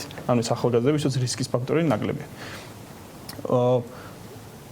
დანარჩენი რაღაც საელჩოები ყავდა ჩვენ აქტიურად ჩვენი მომხმარებლები და წამყვანი ის თქვათ სხვადასხვა ბიზნეს ოპერატორები რამოდენიმე ადამიანი ვინც მოვიდა ჩვენთან შეიძლება ერთი ადამიანი ხა მაგალითად მოვიყვანო ერთი კვირის წინ მოვიდა და თქვა რომ პირველი გასვლაა ჩემი სახლიდან გარეთ ანუ ჯერ რეალურად სრულფასოვნად არ აღდგარა მომხმარებლის გამოსვლა სახლიდან და თავს იკავებენ აქტიურად დღესაც ჯერ კიდევ თავს იკავებენ რაც არ უნდა გასაკვირი იყოს ჩვენ შემთხვევაში და ჩვენთან რომ მოდიან იმიტომ რომ ამდენი დრო სახში იყვნენ გარეთ არ გასულან ესე ემორჩილებოდნენ ამაყობენ ამით რომ ემორჩილებიან და საქართველოს ესეთი კარგი მდგომარეობა პირიქით ამ წესებს და რეგულაციებს ძალიან მარტივად და თამამად მიყვებიან. ჩემგან იქნება ბოლო კითხვით რა თათია შევაჯამოს რა გჭირდებათ იმისთვის რომ ვიღებთ მოცემულობათ იმას რომ ძალიან რთულია კონკრეტული თარიღის მოთხოვნაც მათ შორის ყოველს თავისი არგუმენტი აქვს ცოტა განწყობის საკითხი შეიძლება იყოს საზღვრების გახსნის თემა მაგრამ რა გჭირდებათ იმისთვის რომ გადარჩეთ და იყოს სტაბილური შემოსავალი ეს იქნება თქვათ ერთმაგიდასთან ადამიანების რაოდენობის შეზღუდვის ლიმიტის გაზრდა ქორწილების განათლების დაშვა აი რა იქნებოდა დღეს თქვენთვის ის წერტილი, რომელიც სიმშვიდის რაღაც ნატამალს შემოიტანდა. ორივესგან მინდა რომ ეს პასუხი მოვისმინო. წესები თუ რაღაც სხვა წახალისება თუ იგივე შეღავათები გადასახადების ნაწილში, აი რა ჭირდება კომპანიას? მე ვიტყვი ჩვენ შემთხვევაში რომ ჩვენთვის მნიშვნელოვანია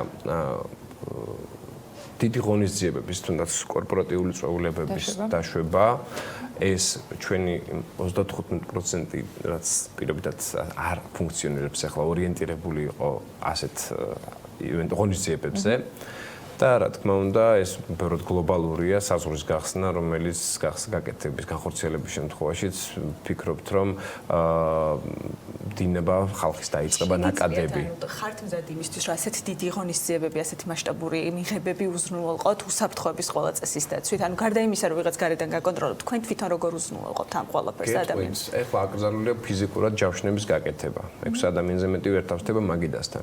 სტუმრები პირობითად რეკავენ 6 ადამიანი 6 კაციანი ჯავშანი მინდა პლუს 6 კაციანი სხვადასხვა სახელებს ჯავშნიან მაგიდებს ერთ კონკრეტულ პერიოდში.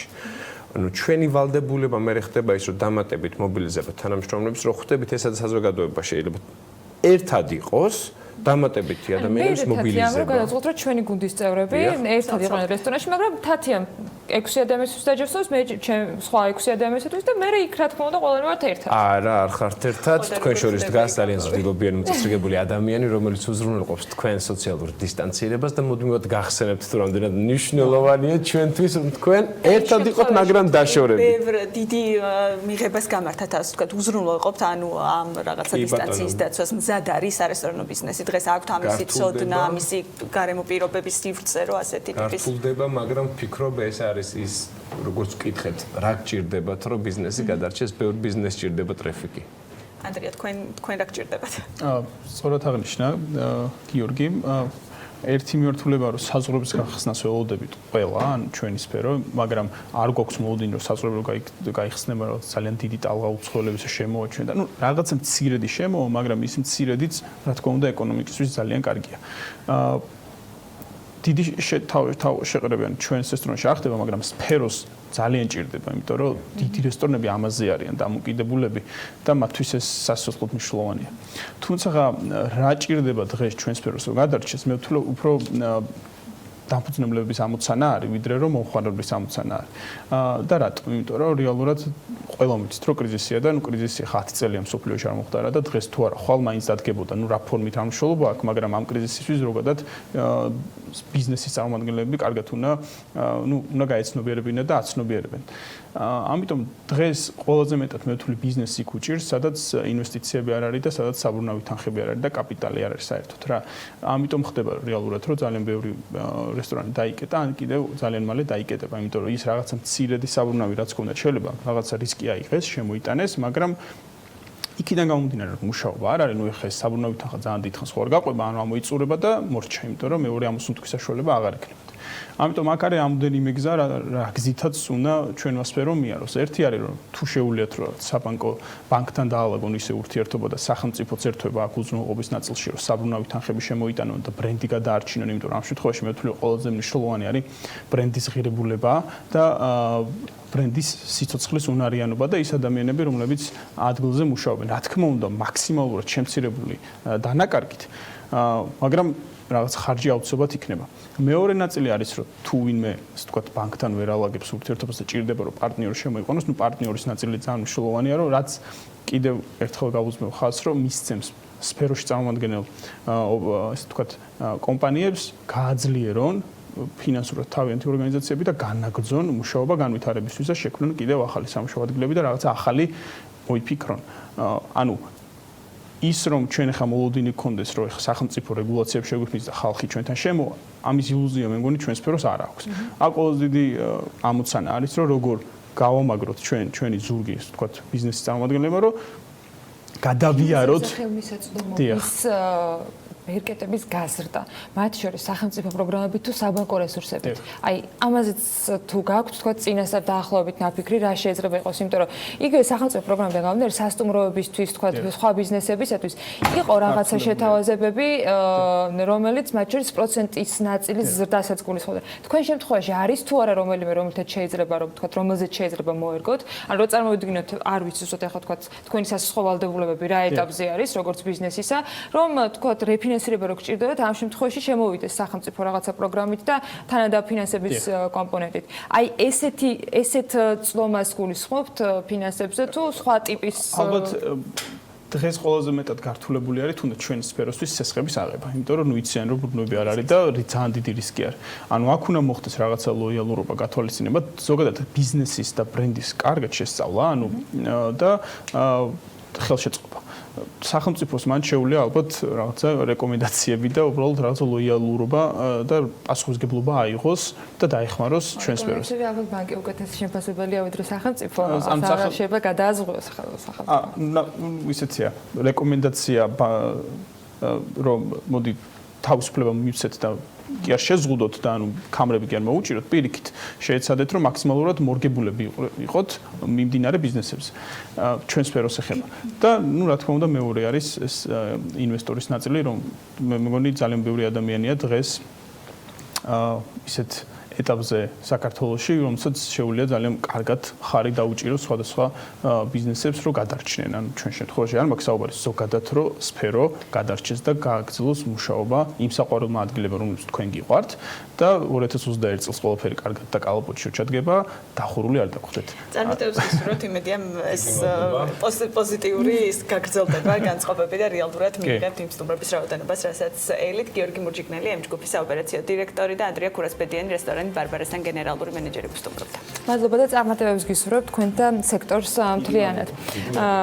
პანდემიის გამოწვევები არ არის მხოლოდ ერთი კონკრეტული მიმართულება და პრინციპში ყველა სექტორს ვეხებით ხოლმე, თუმცა ახლა უნდა გადავიდეთ განათლების ნაწილზე. სკოლის მოსწავლეები და სტუდენტებისათვის საზაფხულო არდაგები უკვე დაწყებულია და შესაბამისად ტრადიციულად მშობლებმა ფიქრი თუ სად გაუშვან დასვენებლად ბავშვები რა თქმა უნდა, ამაზეც დაიწყეს წელს. მსოფლიოსა და საქართველოში განვითარებული მოვლენების გათვალისწინებით არც თუ ისე მარტივია შერჩევა ადგილი, სადაც ინფიცირების რისკი დაბალი იქნება და ბავშვიც დროს ნაყოფიერად გაატარებს. აქამდე პრობლემას სხვადასხვა საზაფხულო შემეცნებითი ბანაკებიც წყვეტდნენ, თუმცა წელს კორონავირუსის პანდემიამ ბევრი რამ შეცვალა. ფაქტია, რომ სახელმწიფო საზაფხულო ბანაკების ჩატარებას არ აპირებს, თუმცა განსხვავებული გეგმები არის კერძო სექტორში. ანუკა ჯოხაძემ ამ თემაზე ძალიან ბევრი მიმართულება მოიკითხა და მოდით ნახოთ, როგორი არის ბაზარზე ვითარება.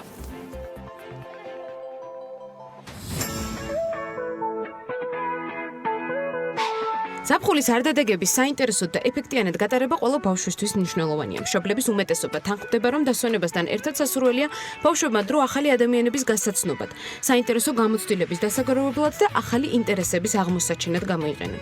ამ ყველაფერს ერთად კი საზაფხულო ბანაკები გვთავაზობს, რომელსაც წლებია როგორც კერძო სექტორი, ისე თავად სახელმწიფო ახორციელებდა. ასე იყო პანდემიამდე, თუმცა მას შემდეგ ბევრი რამ შეიცვალა. წელს სახელმწიფო დაფინანსებით ბანაკების პროგრამა აღარ განხორციელდება. ყოველთვის კარგად ცნობილი მომავლის ბანაკების გაჩერების მიზეზი, როგორც ახალგაზრდობის სააგენტოში გვიხსნიან, კორონავირუსის პანდემია. თებერვლის ბოლოს საკოორდინაციო საბჭომ და ჯანმრთელობის სამინისტრომ ოფიციალურად გაგვაჩერეს 4-ის მაგივრად ჩვენ ვინაიდან გავერთიანდით მხოლოდ 2 ბანაკი დაგვრჩა, ეს არის შაორის და ანაკლიის ბანაკები, მაგრამ იგეგმებოდა 5 რეგიონალური ბანაკის გაკეთება. ჩვენი ნაწილი იყო 900,000 ლარი და პლუს იყო დონორების ევროკავშირის კონკრეტულად დახმარება. ასევე მუნიციპალიტეტები შემოდიოდნენ რეგიონალურ თანადაფინანსებაში. მიუხედავად იმისა, რომ ყოველდღიურად ჯანდაცვის სამინისტრო სხვადასხვა ეკონომიკური სექტორებისთვის კონკრეტულ გაიდლაინებს აწესებს, ამ დრომდე არ ვიცით იმ რეკომენდაციების ჩამონათვალი, რომელიც ბანაკების ორგანიზატორებმა უნდა დაიცვან. ეს ფაქტორი, როგორც აღმოჩნდა, დამაბრკოლებელი არ ყოფილა კერძო ბანაკებისთვის, რადგან ქვეყნის მასშტაბით შედარებით მცირე კონტინგენტზე გათვლილი ბანაკები ბავშვების ნაკადების მიღებას მაინც აპირებენ. ერთ-ერთი ასეთი ვისკი ჯორჯია, რომელიც 11 ივლისიდან რაჭაში საზაფხულო ბანაკის ორგანიზებას გეგმავს. ბავშვები ერთი კვირის განმავლობაში კარვებში იცხოვრებენ და ჩაერთვებიან როგორც საგანმანათლებლო, ისე გასართობ აქტივობებში. მათი განმარტებით ტერიტორიაზე სრულად იქნება დაცული ყველა ის რეკომენდაცია, რომელიც ბანაკის ტერიტორიაზე მონაწილეების უსაფრთხოებას უზრუნველყოფს.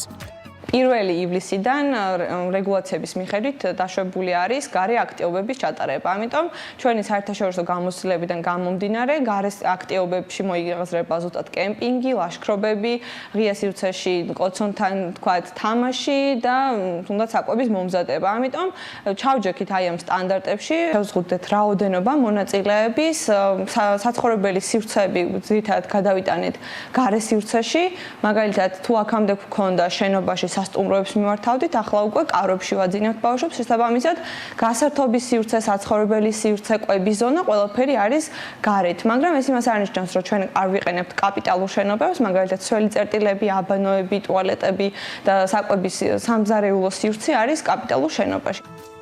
ვისკი ჯორჯიასგან განსხვავებით ბანაკის მონაწილეები სასტუმროს ტერიტორიაზე იცხოვრებენ 10 დღის განმავლობაში მწვანე ბანაკის მიერ ორგანიზებულ სივრცეში. როგორც კომპანიაში ამბობენ, 10 ივლისიდან მწვანე ბანაკი დაავადებათა კონტროლის ეროვნული ცენტრის რეკომენდაციების სრული დაცვით მონაწილეების მისაღებად მზად იქნება. პატარა ბანაკია მრავალრიცხოვანი არ არის და თვითონ ეს ბანაკიც პატარ-პატარა ჯგუფებად დაიყოფა, შიდა ჯგუფებად, რომ სხვადასხვა სივრცეში 10-მდე ბავშვი საქმიანობდეს თუ თამაშობდეს თუ ასე შემდეგ. უსაფრთხოებას რაც შეეხება, გვაქვს ესე იგი, პირველი რაც ვახსენე სასტუმრო, რომელმაც გაიარა შემოწმება. მშობელს ვაწვდი ბანაკში წამოსვლის წინა დღეს კითხვარს, რომელსაც შეავსებს ბავშვის შესახებ. ეს კითხვარი ეხება ბოლო 14 დღის განმავლობაში, რა კონტაქტები ჰქონდა თუ არა ურთიერთობა კორონათი დაავადებულ ადამიანთან, ჰქონდა თუ არა სიცხე, ასე შემდეგ. ამ კითხვარის გადახედვის საფუძველზე მიყვავს ბავშვი. ფაქტია, რომ კერძო ბანაკები გასახსნელად უკვე ემზადებიან, მაგრამ სამზადისი ჯერ კიდევ თებერვალში შეწყდა მომავლის ბანაკებში, რომელიც უკვე წლებია სახელმწიფოს დაფინანსებით ხორციელდება და სადაც უსასყიდლოდ დასვენებას ათასობით მოსწავლე და სტუდენტი ახერხებდა. გასული წლის ჩათვლით ბანაკების ორგანიზება განათლების სამინისტროს დაქვემდებარებაში მყოფ ბავშვთა და ახალგაზრდობის ეროვნულ ცენტრს ებარა და დღეს ეს მიმართულება უკვე მის სამართალ მემკვიდრეს ახალგაზრდობის სააგენტოს ჩაბარდა. თუმცა როგორც აღმოჩნდა, სააგენტოს ბანაკების განხორციელების კუთხით სხვა გეგმები აქვს. რაც პროგრამა მომავლის ბანაკის ჩანაცვლება განხილვას გულისხმობს. დღეს სააგენტოში გვარწმუნებენ, რომ ბანაკები კორონავირუსის პანდემია რომ არა, მაინც ჩატარდებოდა, თუმცა განახლებული პროგრამით და მიდგომებით. იგეგმებოდა აუცილებლად ლიდერებისა და ეგრეთ წოდებული ტრენერების ახალგაზრდა მუშაკებად გადამზადების მოკლევადიანი საპილოტე 3 კურსის გავლა, მაგრამ მომავალი წლის უკვე ვალდებულება ექნებოდათ, რომ 6 და 9 თვიანი კურსი გაიარათ. უშუალოდ სააგენტომ, როგორც უკვე პოლისმეიკერმა უწყებამ, თავად თავის თანამშრომლებით არ უნდა აღასრულოს მენეჯმენტი, არ უნდა გაუკეთოს ბანაკებს. არამედ შექმნას რეგულაციები, სტრატეგია, რეგულაციები, რაზეც მუშაობთ და წლის ბოლოს იქნება ეს უკვე და აუთსორსზე გაიტანოს ბანაკების გაკეთება, დაფინანსება მათ შორის. რომ არა კორონავირუსის პანდემია მოესწრებოდა თუ არა 2020 წლის ზაფხულის სეზონზე სააგენტოს ახალი ხედვით ბანაკების განხორციელება, ასევე განახლებული პროგრამის შემუშავება და ამასთან ამ სისტემის სრულად აუთსორსზე გატანა ამაზე პასუხისგაცემა რთულია, რადგან შედეგის დანახვა სწორედ კორონავირუსის პანდემიის გათვალისწინებით ვერ შევძლებთ. ახალგაზრდობის სააგენტოს ბანაკების მიმართულებით არსებული ახალი მიდგომის ეფექტურობის შეფასებას უკვე 2021 წლის ზაფხულში შევძლებთ, მაშინ როცა კორონავირუსი ბანაკების შეჩერების მიზეზი აღარ იქნება.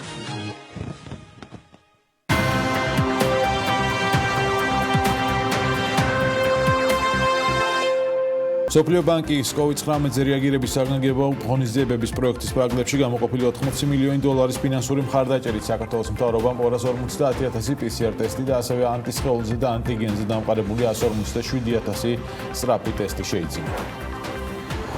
საქართველოს ენერგეტიკის და წყალმომარაგების მარეგულირებელი ეროვნული კომისიის თავმჯდომარის განცხადებით 3 წლის განმავლობაში გაზის ტარიფი უცვლელი იქნება, გაზის ტარიფი თბილისში 1 კუბურ მეტრზე 46 თეთრია, რეგიონებში კი 57 თეთრი.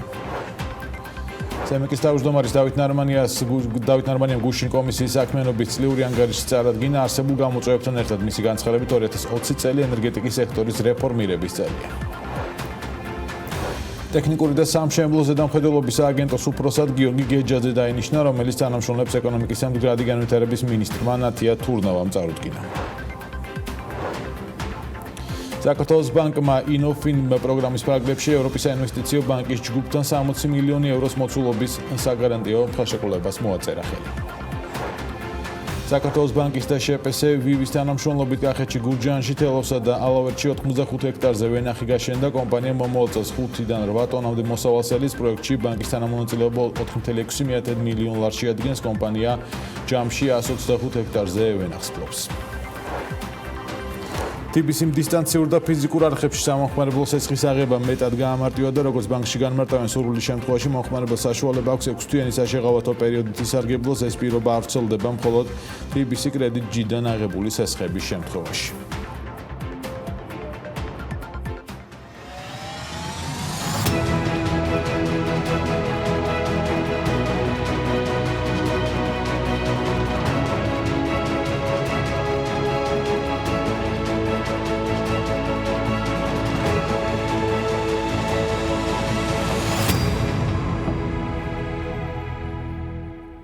რამდენიმე დღის წინ ინდოეთის პრემიერ-მინისტრი ნარენდრა მოდი ჩინეთთან საზღვარზე სადაო რეგიონში მდებარე სამხედრო ბაზას ეწვია. მოდის სამხედრო ბაზაზე ვიზიტისას თან ახლდან შეერაღებული ძალების მაღალჩინოსნები. პრემიერმა სიტყვით მიმართა სამხედროებს და განაცხადა, რომ მძიმე სიტუაციიდან ინდოეთი კიდევ უფრო ძლიერი გამოვიდა. მოდიმ ასევე განაცხადა, რომ ექსპანსიონისტური პოლიტიკის ეპოქა დასრულდა, რაც დიდი ალბათობით ჩინეთის ქმედებების შეფასებას წარმოადგენდა. რა მდგომარეობა დღეს ორი ქვეყნის ურთიერთობებში, ასევე ცხელი ამბები გვაქვს ამერიკის შეერთებული შტატებიდან და ევროპიდან ცხადია. ბუკა პეტრიაშვილს უთმობთ ასპარეს, რომელიც მორიგ სოფლიო ასეთ წარმოგვიდგენს. ბუკა დემამშვიდობის მოგესალმებით. მოგესალმებით ბექა, მოგესალმებით ჩვენს მაყურებელს.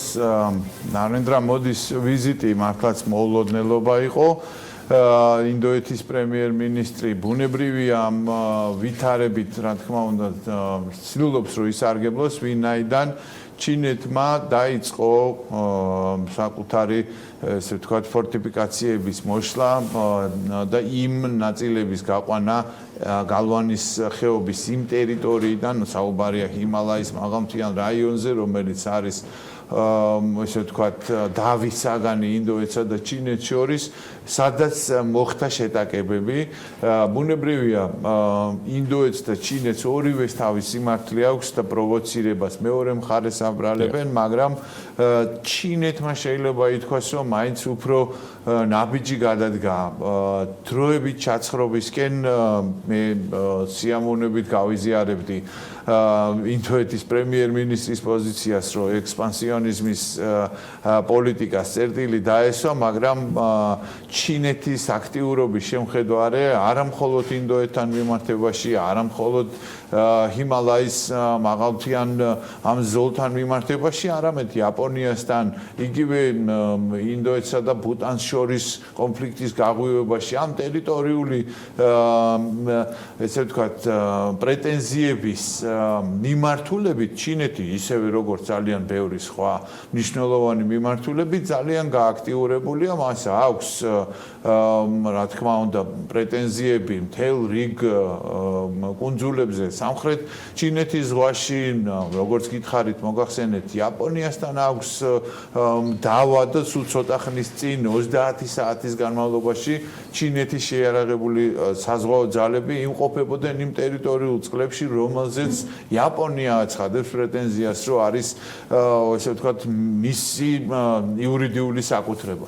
რომ დაუბრუნდეთ ჩინეთს და ინდოეთს, აქ საქმე საკმაოდ კომპლექსურია, ვინაიდან აქ არ არის მხოლოდ ტერიტორიებზე, მხოლოდ სასაზღვრო ზოლზე საუბარი ბუნებრივია, ინდოეთსა და ჩინეთს აქვს ძალიან სერიოზული სავაჭრო-ეკონომიკური ურთიერთობები, საერთოდ ტვირთბრუნვა გასული წლის და იმის წინა წლის განმავლობაში შესაბამისად 88 და 78, ანუ ზრდა ჰქონდათ გასულ წელს 10 მილიარდით, 88 მილიარდ დოლარს შეადგენს.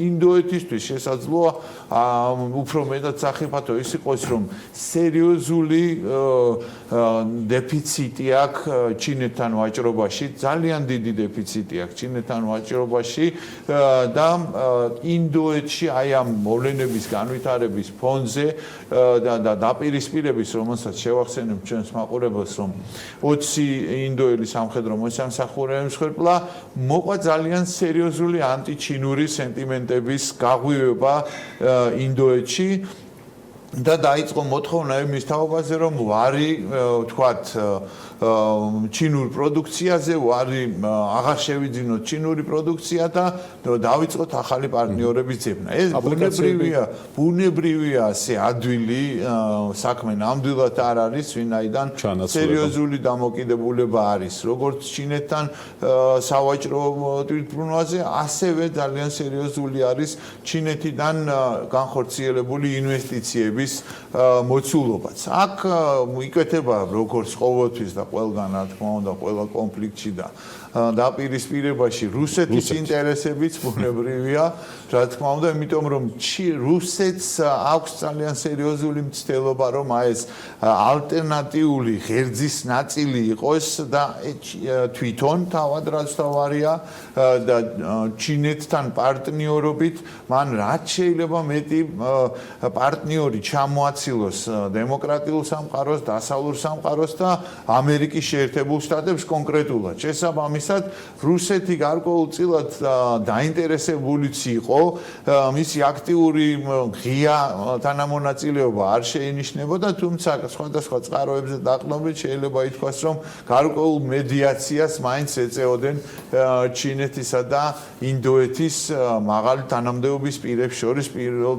დიპლომატებს შორის იყო მათ შორის კომუნიკაციაში თანამონაწილეობა, იმიტომ რომ ინდო-ჩინეთის და რუსეთის სამეული, ისევე როგორც ბრაზილია, რუსეთი, ინდოეთი, ჩინეთის ფორმატი და შანხაის თანამშრომლობის ფორმატი, ევრაზიული ეკონომიკური კავშირი, ყველა ეს ის ფორმატებია, სადაც რუსეთი ცდილობს, რომ იყოს ალტერნატივა არსებული დასავლური და საერთაშორისო სხვა ფორმატების.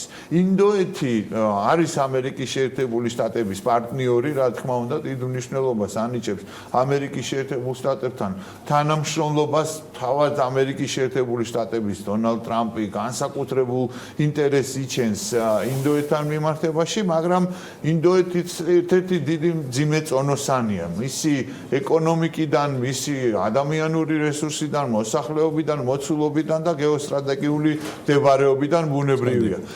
დღეს არ შეიძლება ესე ესეთ ამამად ითქვას, რომ ჩინეთისა და ინდოეთის დიდ აზიურ ვეფხვებს შორის საბოლოოდ გაჩნდა ნაპრალი და შავმაკატამ გადაირბინა და აღარაფერი არ შეარიგებს ამ ვეფხვებს, მაგრამ და პოლიტიკაში არაფერი არ არის ესე მუდმივი ბუნებრივია გარდა ინტერესებისა.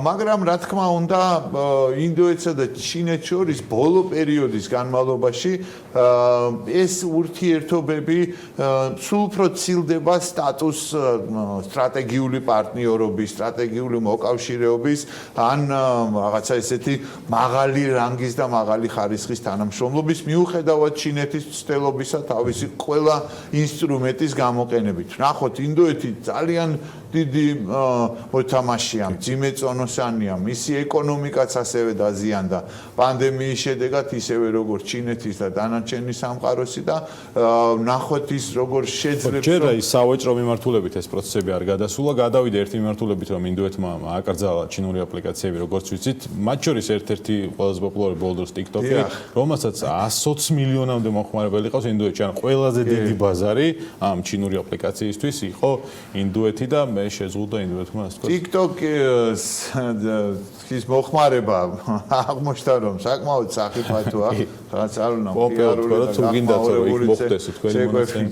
წეროთ, რა თქმა უნდა, ინდოეთი აბსოლუტურად სწორად აღნიშნე, პირველი იყო ამერიკის შეერთებული შტატების სახელმწიფო მდივანმა კვირის დასაწყისში განაცხადა, რომ ის განიხილავს TikTok-ის აკრძალვას.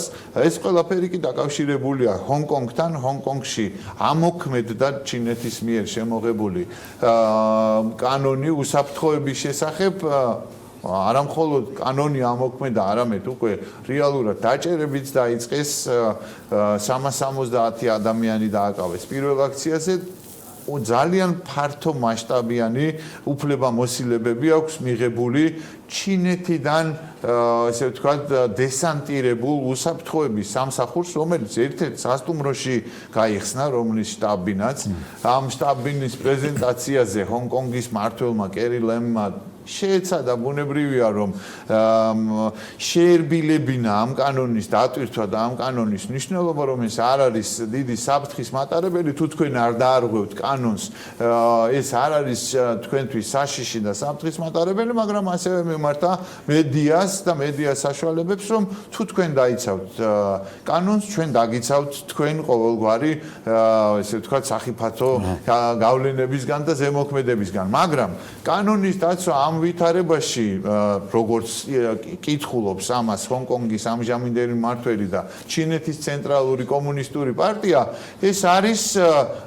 არასახარბიელო სტატუსების გამოქვეყნება. მაგალითად, ძალიან ბევრმა ჰონკონგელმა დაიწყო საკუთარი tweet ანგარიშების, Facebook ანგარიშების დახურვა, ვინაიდან ნებისმიერი ინტერპრეტაციით, ის რაც რუსეთში ხდება მაგალითად უკვე დღეს, ნებისმიერი ინტერპრეტაციის მიცემა შეიძლება ნებისმიერ სტატუსზე, არა მხოლოდ რუსეთში ხდება ეს, ნებისმიერ სტატუსზე შესაძლოა ეს აქმული იყოს როგორც ეროვნული უსაფრთხოებისთვის და სახელმწიფოს წინააღმდეგ განხორციელებული აქტი, ამისთვის ან არის ციხე, ან არის ძალიან სერიოზული მსხვილი ფინანსური ჯარიმა დაახლოებით 10-12,000 ამერიკული დოლარის ფარგლებში. ბუნებრივია ადამიანებს აქედან გამომდინარე გაუჩნდათ უკვე ძალიან სერიოზული საფრთხის განცდა და არა მხოლოდ ადამიანებს და არა მხოლოდ TikTok-ის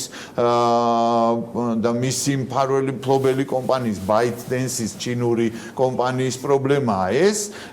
TikTok-მა რა თქმა უნდა უარყო რომ და გადის ჰონკონგიდან, იმიტომ რომ უარს ამბობს ჰონკონგის ხელისუფლების და ჩინეთის ცენტრალური ხელისუფლების მოთხოვნაზე მიწოდებული იყოს მისი მხრიდან მომხმარებლების შესახებ ინფორმაციები, ის უარს ამბობს ამაზე და ამიტომ წყვეტს ჰონკონგში საქმიანობას, მაგრამ აქ არიან ისეთი გიგანტებიც, როგორც არის Google, როგორც არის Facebook-ი, რომელიც ასევე აკეთებს განცხადებას, რომ ის უარს ამბობს ამ ტიპის თანამშრომლობაზე და ინფორმაციის მიწოდებაზე, რამაც შესაძლოა ბუნებრივია განაპირობოს მათი გასვლაც ამ ჰონკონგიდან. ძალიან მნიშვნელოვანია, რომ საყოველთაო შეფასებით რეალურად მიუხედავად იმისა, რომ ჩინეთის კომუნისტური პარტია თვლის, რომ ჩინეთის უსაფრთხოების უზრუნველყოფა და სტაბილურობის გამტკიცებისკენ გადადგმული ნაბიჯი არის ეს, ცნობილი სისტემა, ანუ ცნობილი მექანიზმი, ერთი ქვეყანა, ორი სისტემა რეალურად დასასრულისკენ მიდის, იმიტომ რომ უკვე იშლება მეორე სისტემის ძალიან სერიოზული ელემენტები, ბრიტანელები თავაზობენ ჰონკონგელებს და ამაზე უკვე ბორის ჯონსონი და დიდი ბრიტანეთის საგარეო საქმეთა მდივანი გამოვიდნენ კონკრეტული შეთავაზებებით და ამერიკის შეერთებული შტატებიც, რა თქმა უნდა, სულ ცოტა ხნის წინ სხვათა შორის ფედერალური ბიუროს, საგამოძიებო ბიუროს ხელმძღვანელმა გააკეთა განცხადება ჰადსონის ინსტიტუტში ვიზიტის დროს, რომ ჩინეთი არის ყველაზე დიდი საფრთხე მომავალი, უახლოესი მომავალი წლების განმავლობაში ამერიკის შეერთებული შტატებისთვის.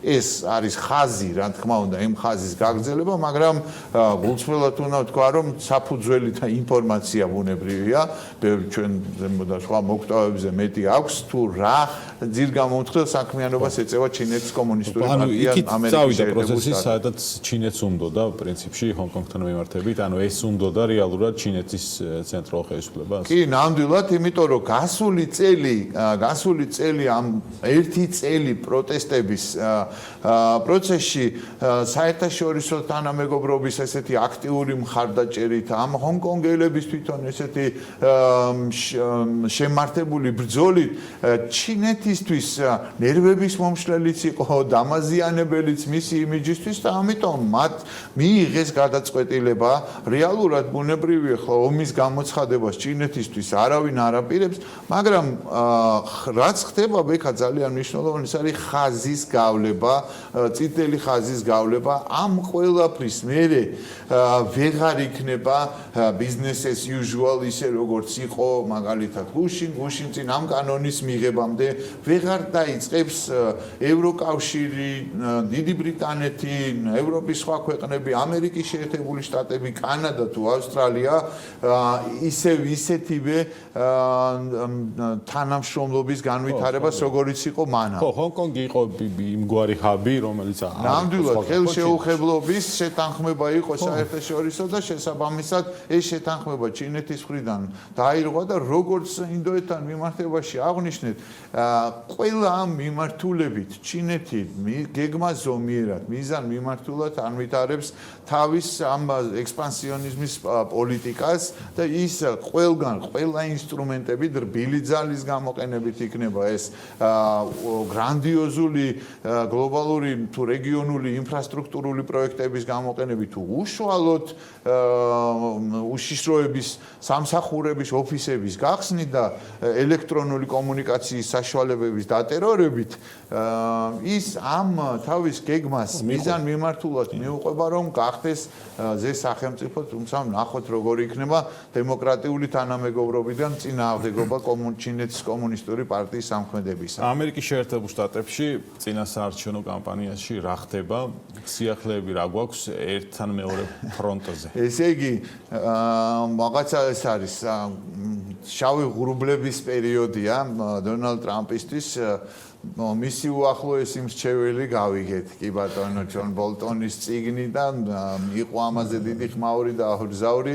ეხლა მისი საკუთარი ძმისშვილი მარი ტრამპი წიგნი გამოდის ივლისის ბოლოს იქნება ის უკვე თაროებზე, რომელიც სათაურში არის ასეთი რამ წინადადება გამოტანილი, როგორი საშიში მსოფლიოში ყველაზე საშიში ლიდერი და პრეზიდენტი შვა ტრამპების ოჯახმა და როგორ შეიქმნა და როგორ წარმოიქმნა ადამიანი ის საუბრობს მის ესე ვთქვათ ნაკლოვანებებზე მის ეს მაქინაციებზე ფინანსურ საქმიანობასთან დაკავშირებით როგორ მოიპოვა მან რაღაცა მთელი მსხვილი კაპიტალი გადასახადების გვერდისავლით, სხვას ჩააბარებინა ინგლისურის SAT-ის ტესტი, როგორ ყოჩაყობთ და ასე შემდეგ მის ფსიქოლოგიურ მხარეებზეც საუბრობს. ბუნებრივია ეს არის ერთი მოკლევადიანი გასროლა, ბუნებრივია, მაგრამ რომელიც კარგად გაიყიდება. რომელიც კარგად გაიყიდება, რა თქმა უნდა. მან აღიარა და განაცხადა, რომ მარი ტრამპმა რომ New York Times-ის ასე ვთქვათ, whistleblower-ი და ინფორმაციის მიმწოდებელი იყო, ასე რომ ხო, ამასთან დაკავშირებით საინტერესოა სხვათა შორის თეთრი სახლის განცხადებაც მისმა წარმომადგენელმა განაცხადა, რომ ოჯახური საქმეა და ამაში არავინ და ვერავინ ვერ ჩაერევაო. საინტერესოა, ისეთივე ცეცხლი არ გაუხსნიათ, როგორც ჯონ ბოლტონს გაუხსნა თავად დონალდ ტრამპმა და მისმა მოკავშირეებმა. არჩევნებთან მიმართებაში დონალდ ტრამპი იბრძვის მაქსიმალურად ეკონომიკის გახსნისთვის, მაგრამ ხელს არ უწყობს ეს ეპიდემიის მაჩვენებლები. ის ამას ხსნის იმით, რომ სწრაფი ტესტის ჩატარებაში ყველაზე ძლიერია და პირველ ადგილზეა ამერიკის შეერთებული შტატები და გამოვლენა სწორედ მაგიტომ არის ასეთი მაღალი, თუმცა სიკვდილიანობა მნიშვნელოვნად შემცირებულია. ემზადება რესპუბლიკური პარტია აგვისტოში შეკრებისთვის, კონვენციისთვის შეკრებისთვის, რომელიც განსაზღვრავს უკვე საბოლოოდ და პრინციპში სტარტის მიცემას ნიშნავს, განისაზღვრება ალბათ მაშინ უკვე ვიცე-პრეზიდენტის კანდიდატურაც, თუმცა ბევრი სხვა კანდიდატი არც განიხილება მაიკ პენსის გარდა. დონალდ ტრამპი თვითონ ეხლა შესული არის უმნიშვნელოვანეს თემებთან დაკავშირებით დებატში, ერთ-ერთი როგორიც არის მაგალითად განათლების საკითხი, ითხოვს გუბერნატორებისგან, რომ დაიწყოს შემოდგომაზე სწავლა, მას მხარს უჭერენ ბუნებრივია მისი გუნდის წევრები, განათლების მდივანი აცხადებს, რომ ვერ დაუშვებთ, რომ ჩვენი შვილები ჩამორჩნენ განათლების მხრივ აკადემიურ წელს, ამიტომაც, თუმცა მისი ოპონენტების არგუმენტებიც არის ბუნებრივია, რომ ამ მაჩვენებლებით, როგორიც არის ფლორიდაში, ტეხასში და ამერიკის სხვა შტატებში, არის ძალიან სერიოზული ტალღა. დოქტორ ფაუჩის განცხადებით, ეს მუხლებამდე არის ჩაფლული ჯერ კიდევ ამერიკის შეერთებული შტატები, ჯერ კიდევ პირველ ტალღაში, შესაბამისად, ნაადრევიც კი არის მეორე ტალღაზე საუბარი. საქმე იქამდეც კი მივიდა, რომ იმ კონვენციზე, რომელიც უნდა შედგეს რიგი სენატორების, გავლენიანი სენატორების, ბატონი მიტ რომნი, ბატონი მერკოვსკი და სხვები, ღიად აცხადებენ მაგალითად, რომ არ დაესწრებიან. შეიძლება ეს კარგი არგუმენტია, პანდემია და პოლიტიკური პროტესტის და გამიჯვნის ცდილობაც არის, ისევე როგორც მაგალითად კანადის პრემიერ-მინისტრმა ჯასტინ ტრიუდომ მოიმიზეზა, მოდი ესე ვთქვათ, პარლამენტში შეხვედრები და ეპიდემიის ახალი აფეთქება ამერიკის შეერთებულ შტატებში და არ ჩადის ვაშინგტონში ამერიკის შეერთებული შტატების, მექსიკისა და კანადის თავისუფალი ვაჭრობის შეთანხმების ინაუგურაციისთვის, რომელიც უკვე ამოქმედდა პირველივისგან, სამაგიეროდ ჩადის მექსიკის პრეზიდენტი, თუმცა დაბალი გაზით მამათიეთან გამოთქვისთვის სამუშაო ვიზიტით ჩადის და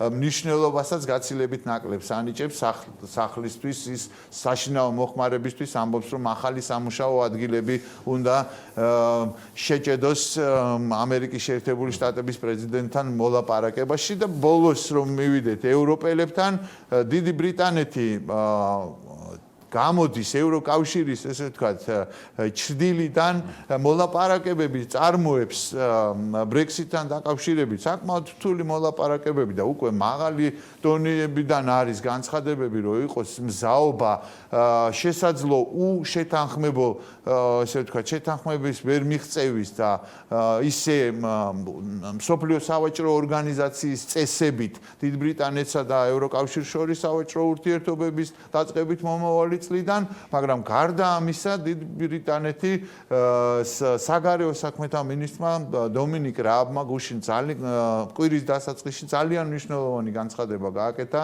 სანქციები შემოიღეს რუსეთის მაგნიტსკის აქტის მიხედვით რუსეთის 25 მაღალჩინოსნის მიმართ, მათ შორის არის საგამოძიებო კომისიის თავმჯდომარე ბასტრიკინი, სხვა მოსამართლეები და ჩინოსნები, რომლებიც მაგნიტსკის საქმესთან არიან დაკავშირებული, ისევე როგორც საუდის არაბეთის მთელ რიგ მაღალჩინოსნებთან, რომელიც სამეფო ოჯახთან იყვნენ დაკავშირებული და მათ აქვთ გარკვეული კავშირი, თუ პირდაპირ კავშირი არა ჟურნალისტ ჯამალ ხაშოგის მკვლელობასთან, ასე რომ დიდი ბრიტანეთიც მაინც თავის თამაშის უკვე აქტიურ თამაშს იწყებს. რამდენიმე თვე დარჩა დიდი ბრიტანეთის რომ შედეგი დადოს 2020 წლის ბოლომდე, რომელიც განსაზღვრული აქვს ევროკავშირთან მოლაპარაკებების პროცესში. ნახოთ, მიაღწევს თუ არა ბორის ჯონსონი ამ მიმართულებით წარმატებას. მადლობა ბუკა პეტრიაშვილს, საინტერესო მსოფლიო როგორც ასეთისთვის ტრადიციულად. ჩვენ რეკლამის შემდეგ დაგიბრუნდებით საქმიანი დილის ბოლო ბლოკით და საინტერესო თემით და სტუმრით.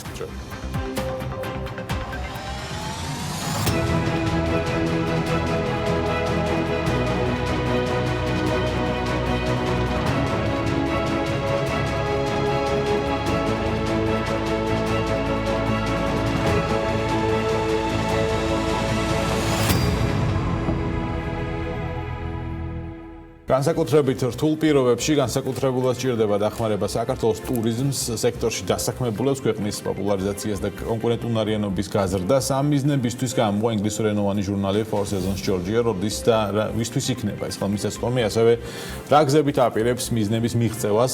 ინდა კიკოლაშვილი, ჟურნალი Four Seasons Georgia-ს თანადამფუძნებელი გვეტყვის, მინდა დილა მშვიდობის, მადლობა რომ ხართ საქმიანი დილის სტუდიაში. პირველ რიგში რატომ გადაწყვეტეთ ამ ჟურნალის გამოცემა, რომელიც თუ არ ვცდები სექტემბერში უნდა იყოს მზად და უკვე ტირაჟი, ეს თქვათ, გავრცელების ეტაპზე გადავა. მოგესალმებით, მადლობა მოწვევისთვის.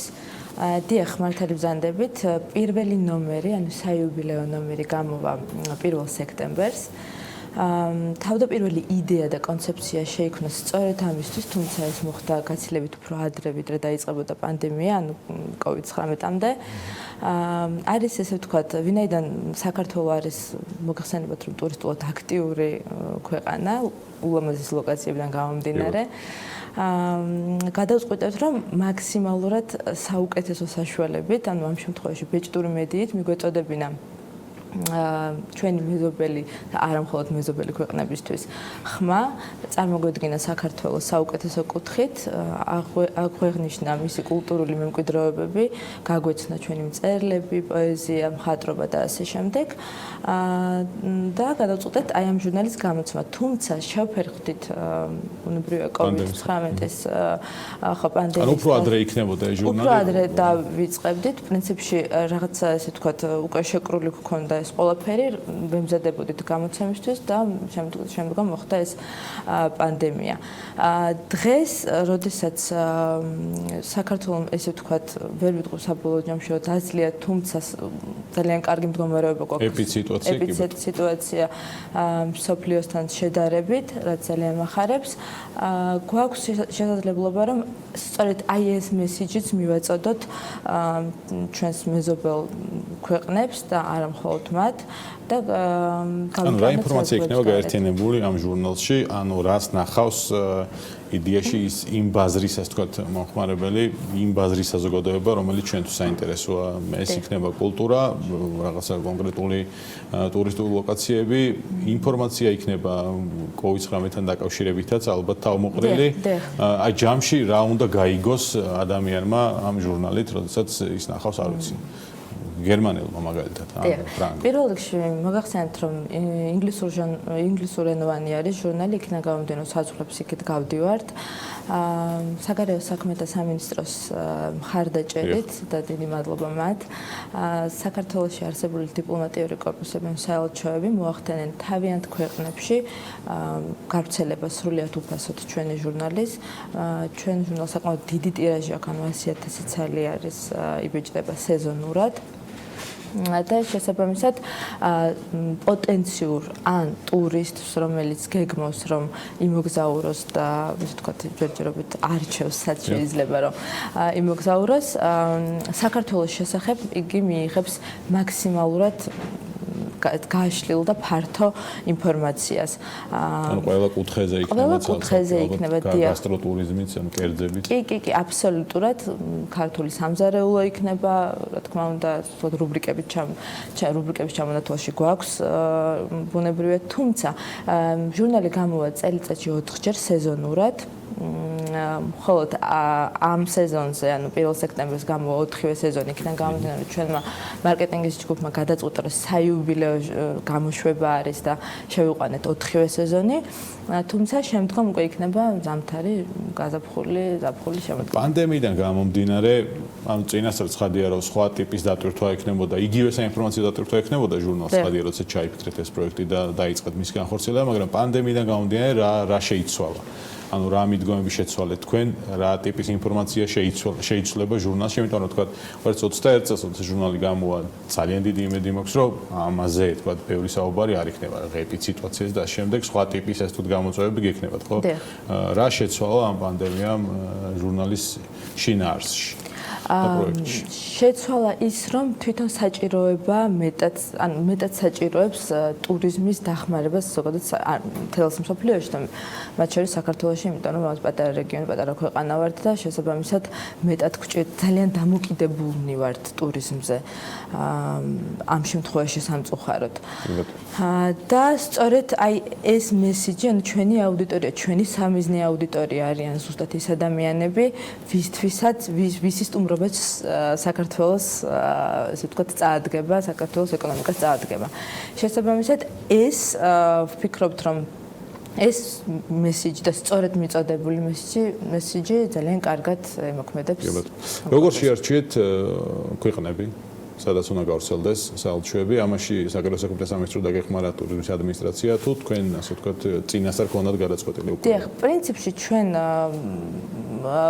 რომელი საელჩოებიც საქართველოში არის, აბსოლუტურად ყველა საელჩო, ხო, ჩართულია გავრცელებაში, შესაბამისად, ანუ ასე ვთქვათ, კონკრეტულად არ ამოგვირჩევია, ბუნებრივია, იმიტომ რომ ჩვენ სტუმართმოყვარეები ვართ და ველოდებით ნებისმიერი ქვეყნიდან სტუმრებს. შეგვიძლია ყველა ქვეყნიდან მივიღოთ სტუმარი.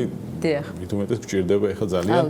როგორია საომოლო გეგმები, მას შემდეგ რა ძირითადად ხა ორიენტირებული პირველ ნომრის გამოცემაზე ცხადია და გადართული ხართ ამ საქმეზე, მაგრამ როგორი გეგმები გაქვთ 2021 წლისთვის, ანუ გახდება თუ არა ის 4 სეზონიანი, 4 წელი გამოვა თუ არა ტირაჟით ყოველ წელს და რა იქნება მომავალში, ასე ვთქვათ. აუცილებლად იქნება ბუნებრივია, ანუ წელიწადში 4 ჯერ გამოვა. იქნება გამოდე ჩვენი ბიზნეს გეგმის ნაწილიც არის მომდევნო 3 წელი ზუსტად ვიცით რას ვაკეთებთ. თუმცა, ანუ რაც შეეხება კომერციულ, ანუ ძირითადი ჟურნალი შედგება ძირითადად არაკომერციული სტატიებისგან. აი ამ თემასაც მინდა შევეხო. ძალიან ბევრი ადამიანი, როდესაც დავაანონსეთ, ასე ვთქვათ, ჟურნალის გამოცემა, გვიკავშირდება, ანუ კერძო კომპანიებს გულისხმობ. უნდა რომ განათავსონ რეკლამა. ჩვენ პრობლემა არ გვაქვს ამასთან დაკავშირებით, თუმცა ძალიან ფრთხილად, ასე ვთქვათ, ვუდგებით ამ საკითხს. იქიდან გამომდინარე, რომ გვაქვს დაახლოებით მხოლოდ 20% შეგვიძლია ჟურნალის ავითვისოთ კომერციული სტატიების და ბუნებრივია, რომ გვინდა მაქსიმალურად, ასე ვთქვათ, შეესაბამებოდეს საქართველოს და საქართველოს კულტურას. რამდენი გვერდიანია ჟურნალი? გამო 160 გვერდიანი ჟურნალი. 160 გვერდიანი მშვენიერი დიდი ჟურნალი იქნება, კარგი ტირაჟით. ამიტომ რომ წარმატებები გისურვოთ, იმედია მოგვეცემა საშუალება კიდევ ერთხელ ვისაუბროთ ამ ჟურნალზე. იმედია რომ შედეგებს ეს თქვა იმ მიზნებს რომელიც გაქვთ მიაღწევთ ამ შემთხვევაში 2020 წელს და შემდეგ უკვე 2021 და შემდეგ წლებში თქვენი ბიზნეს მოდელიდან გამომდინარე. მადლობა ლინდა ნიკოლაშვილს, ჟურნალ Four Seasons Georgia's თანადამფუძნებელს. ვემშვიდობებით მას და ვასრულებთ საქმიანი დილა საქმის კურს ეთერებში ხვდებით ერთმანეთს დღის განმავლობაში. მადლობა თქვენ ყურადღებისთვის. დროებით.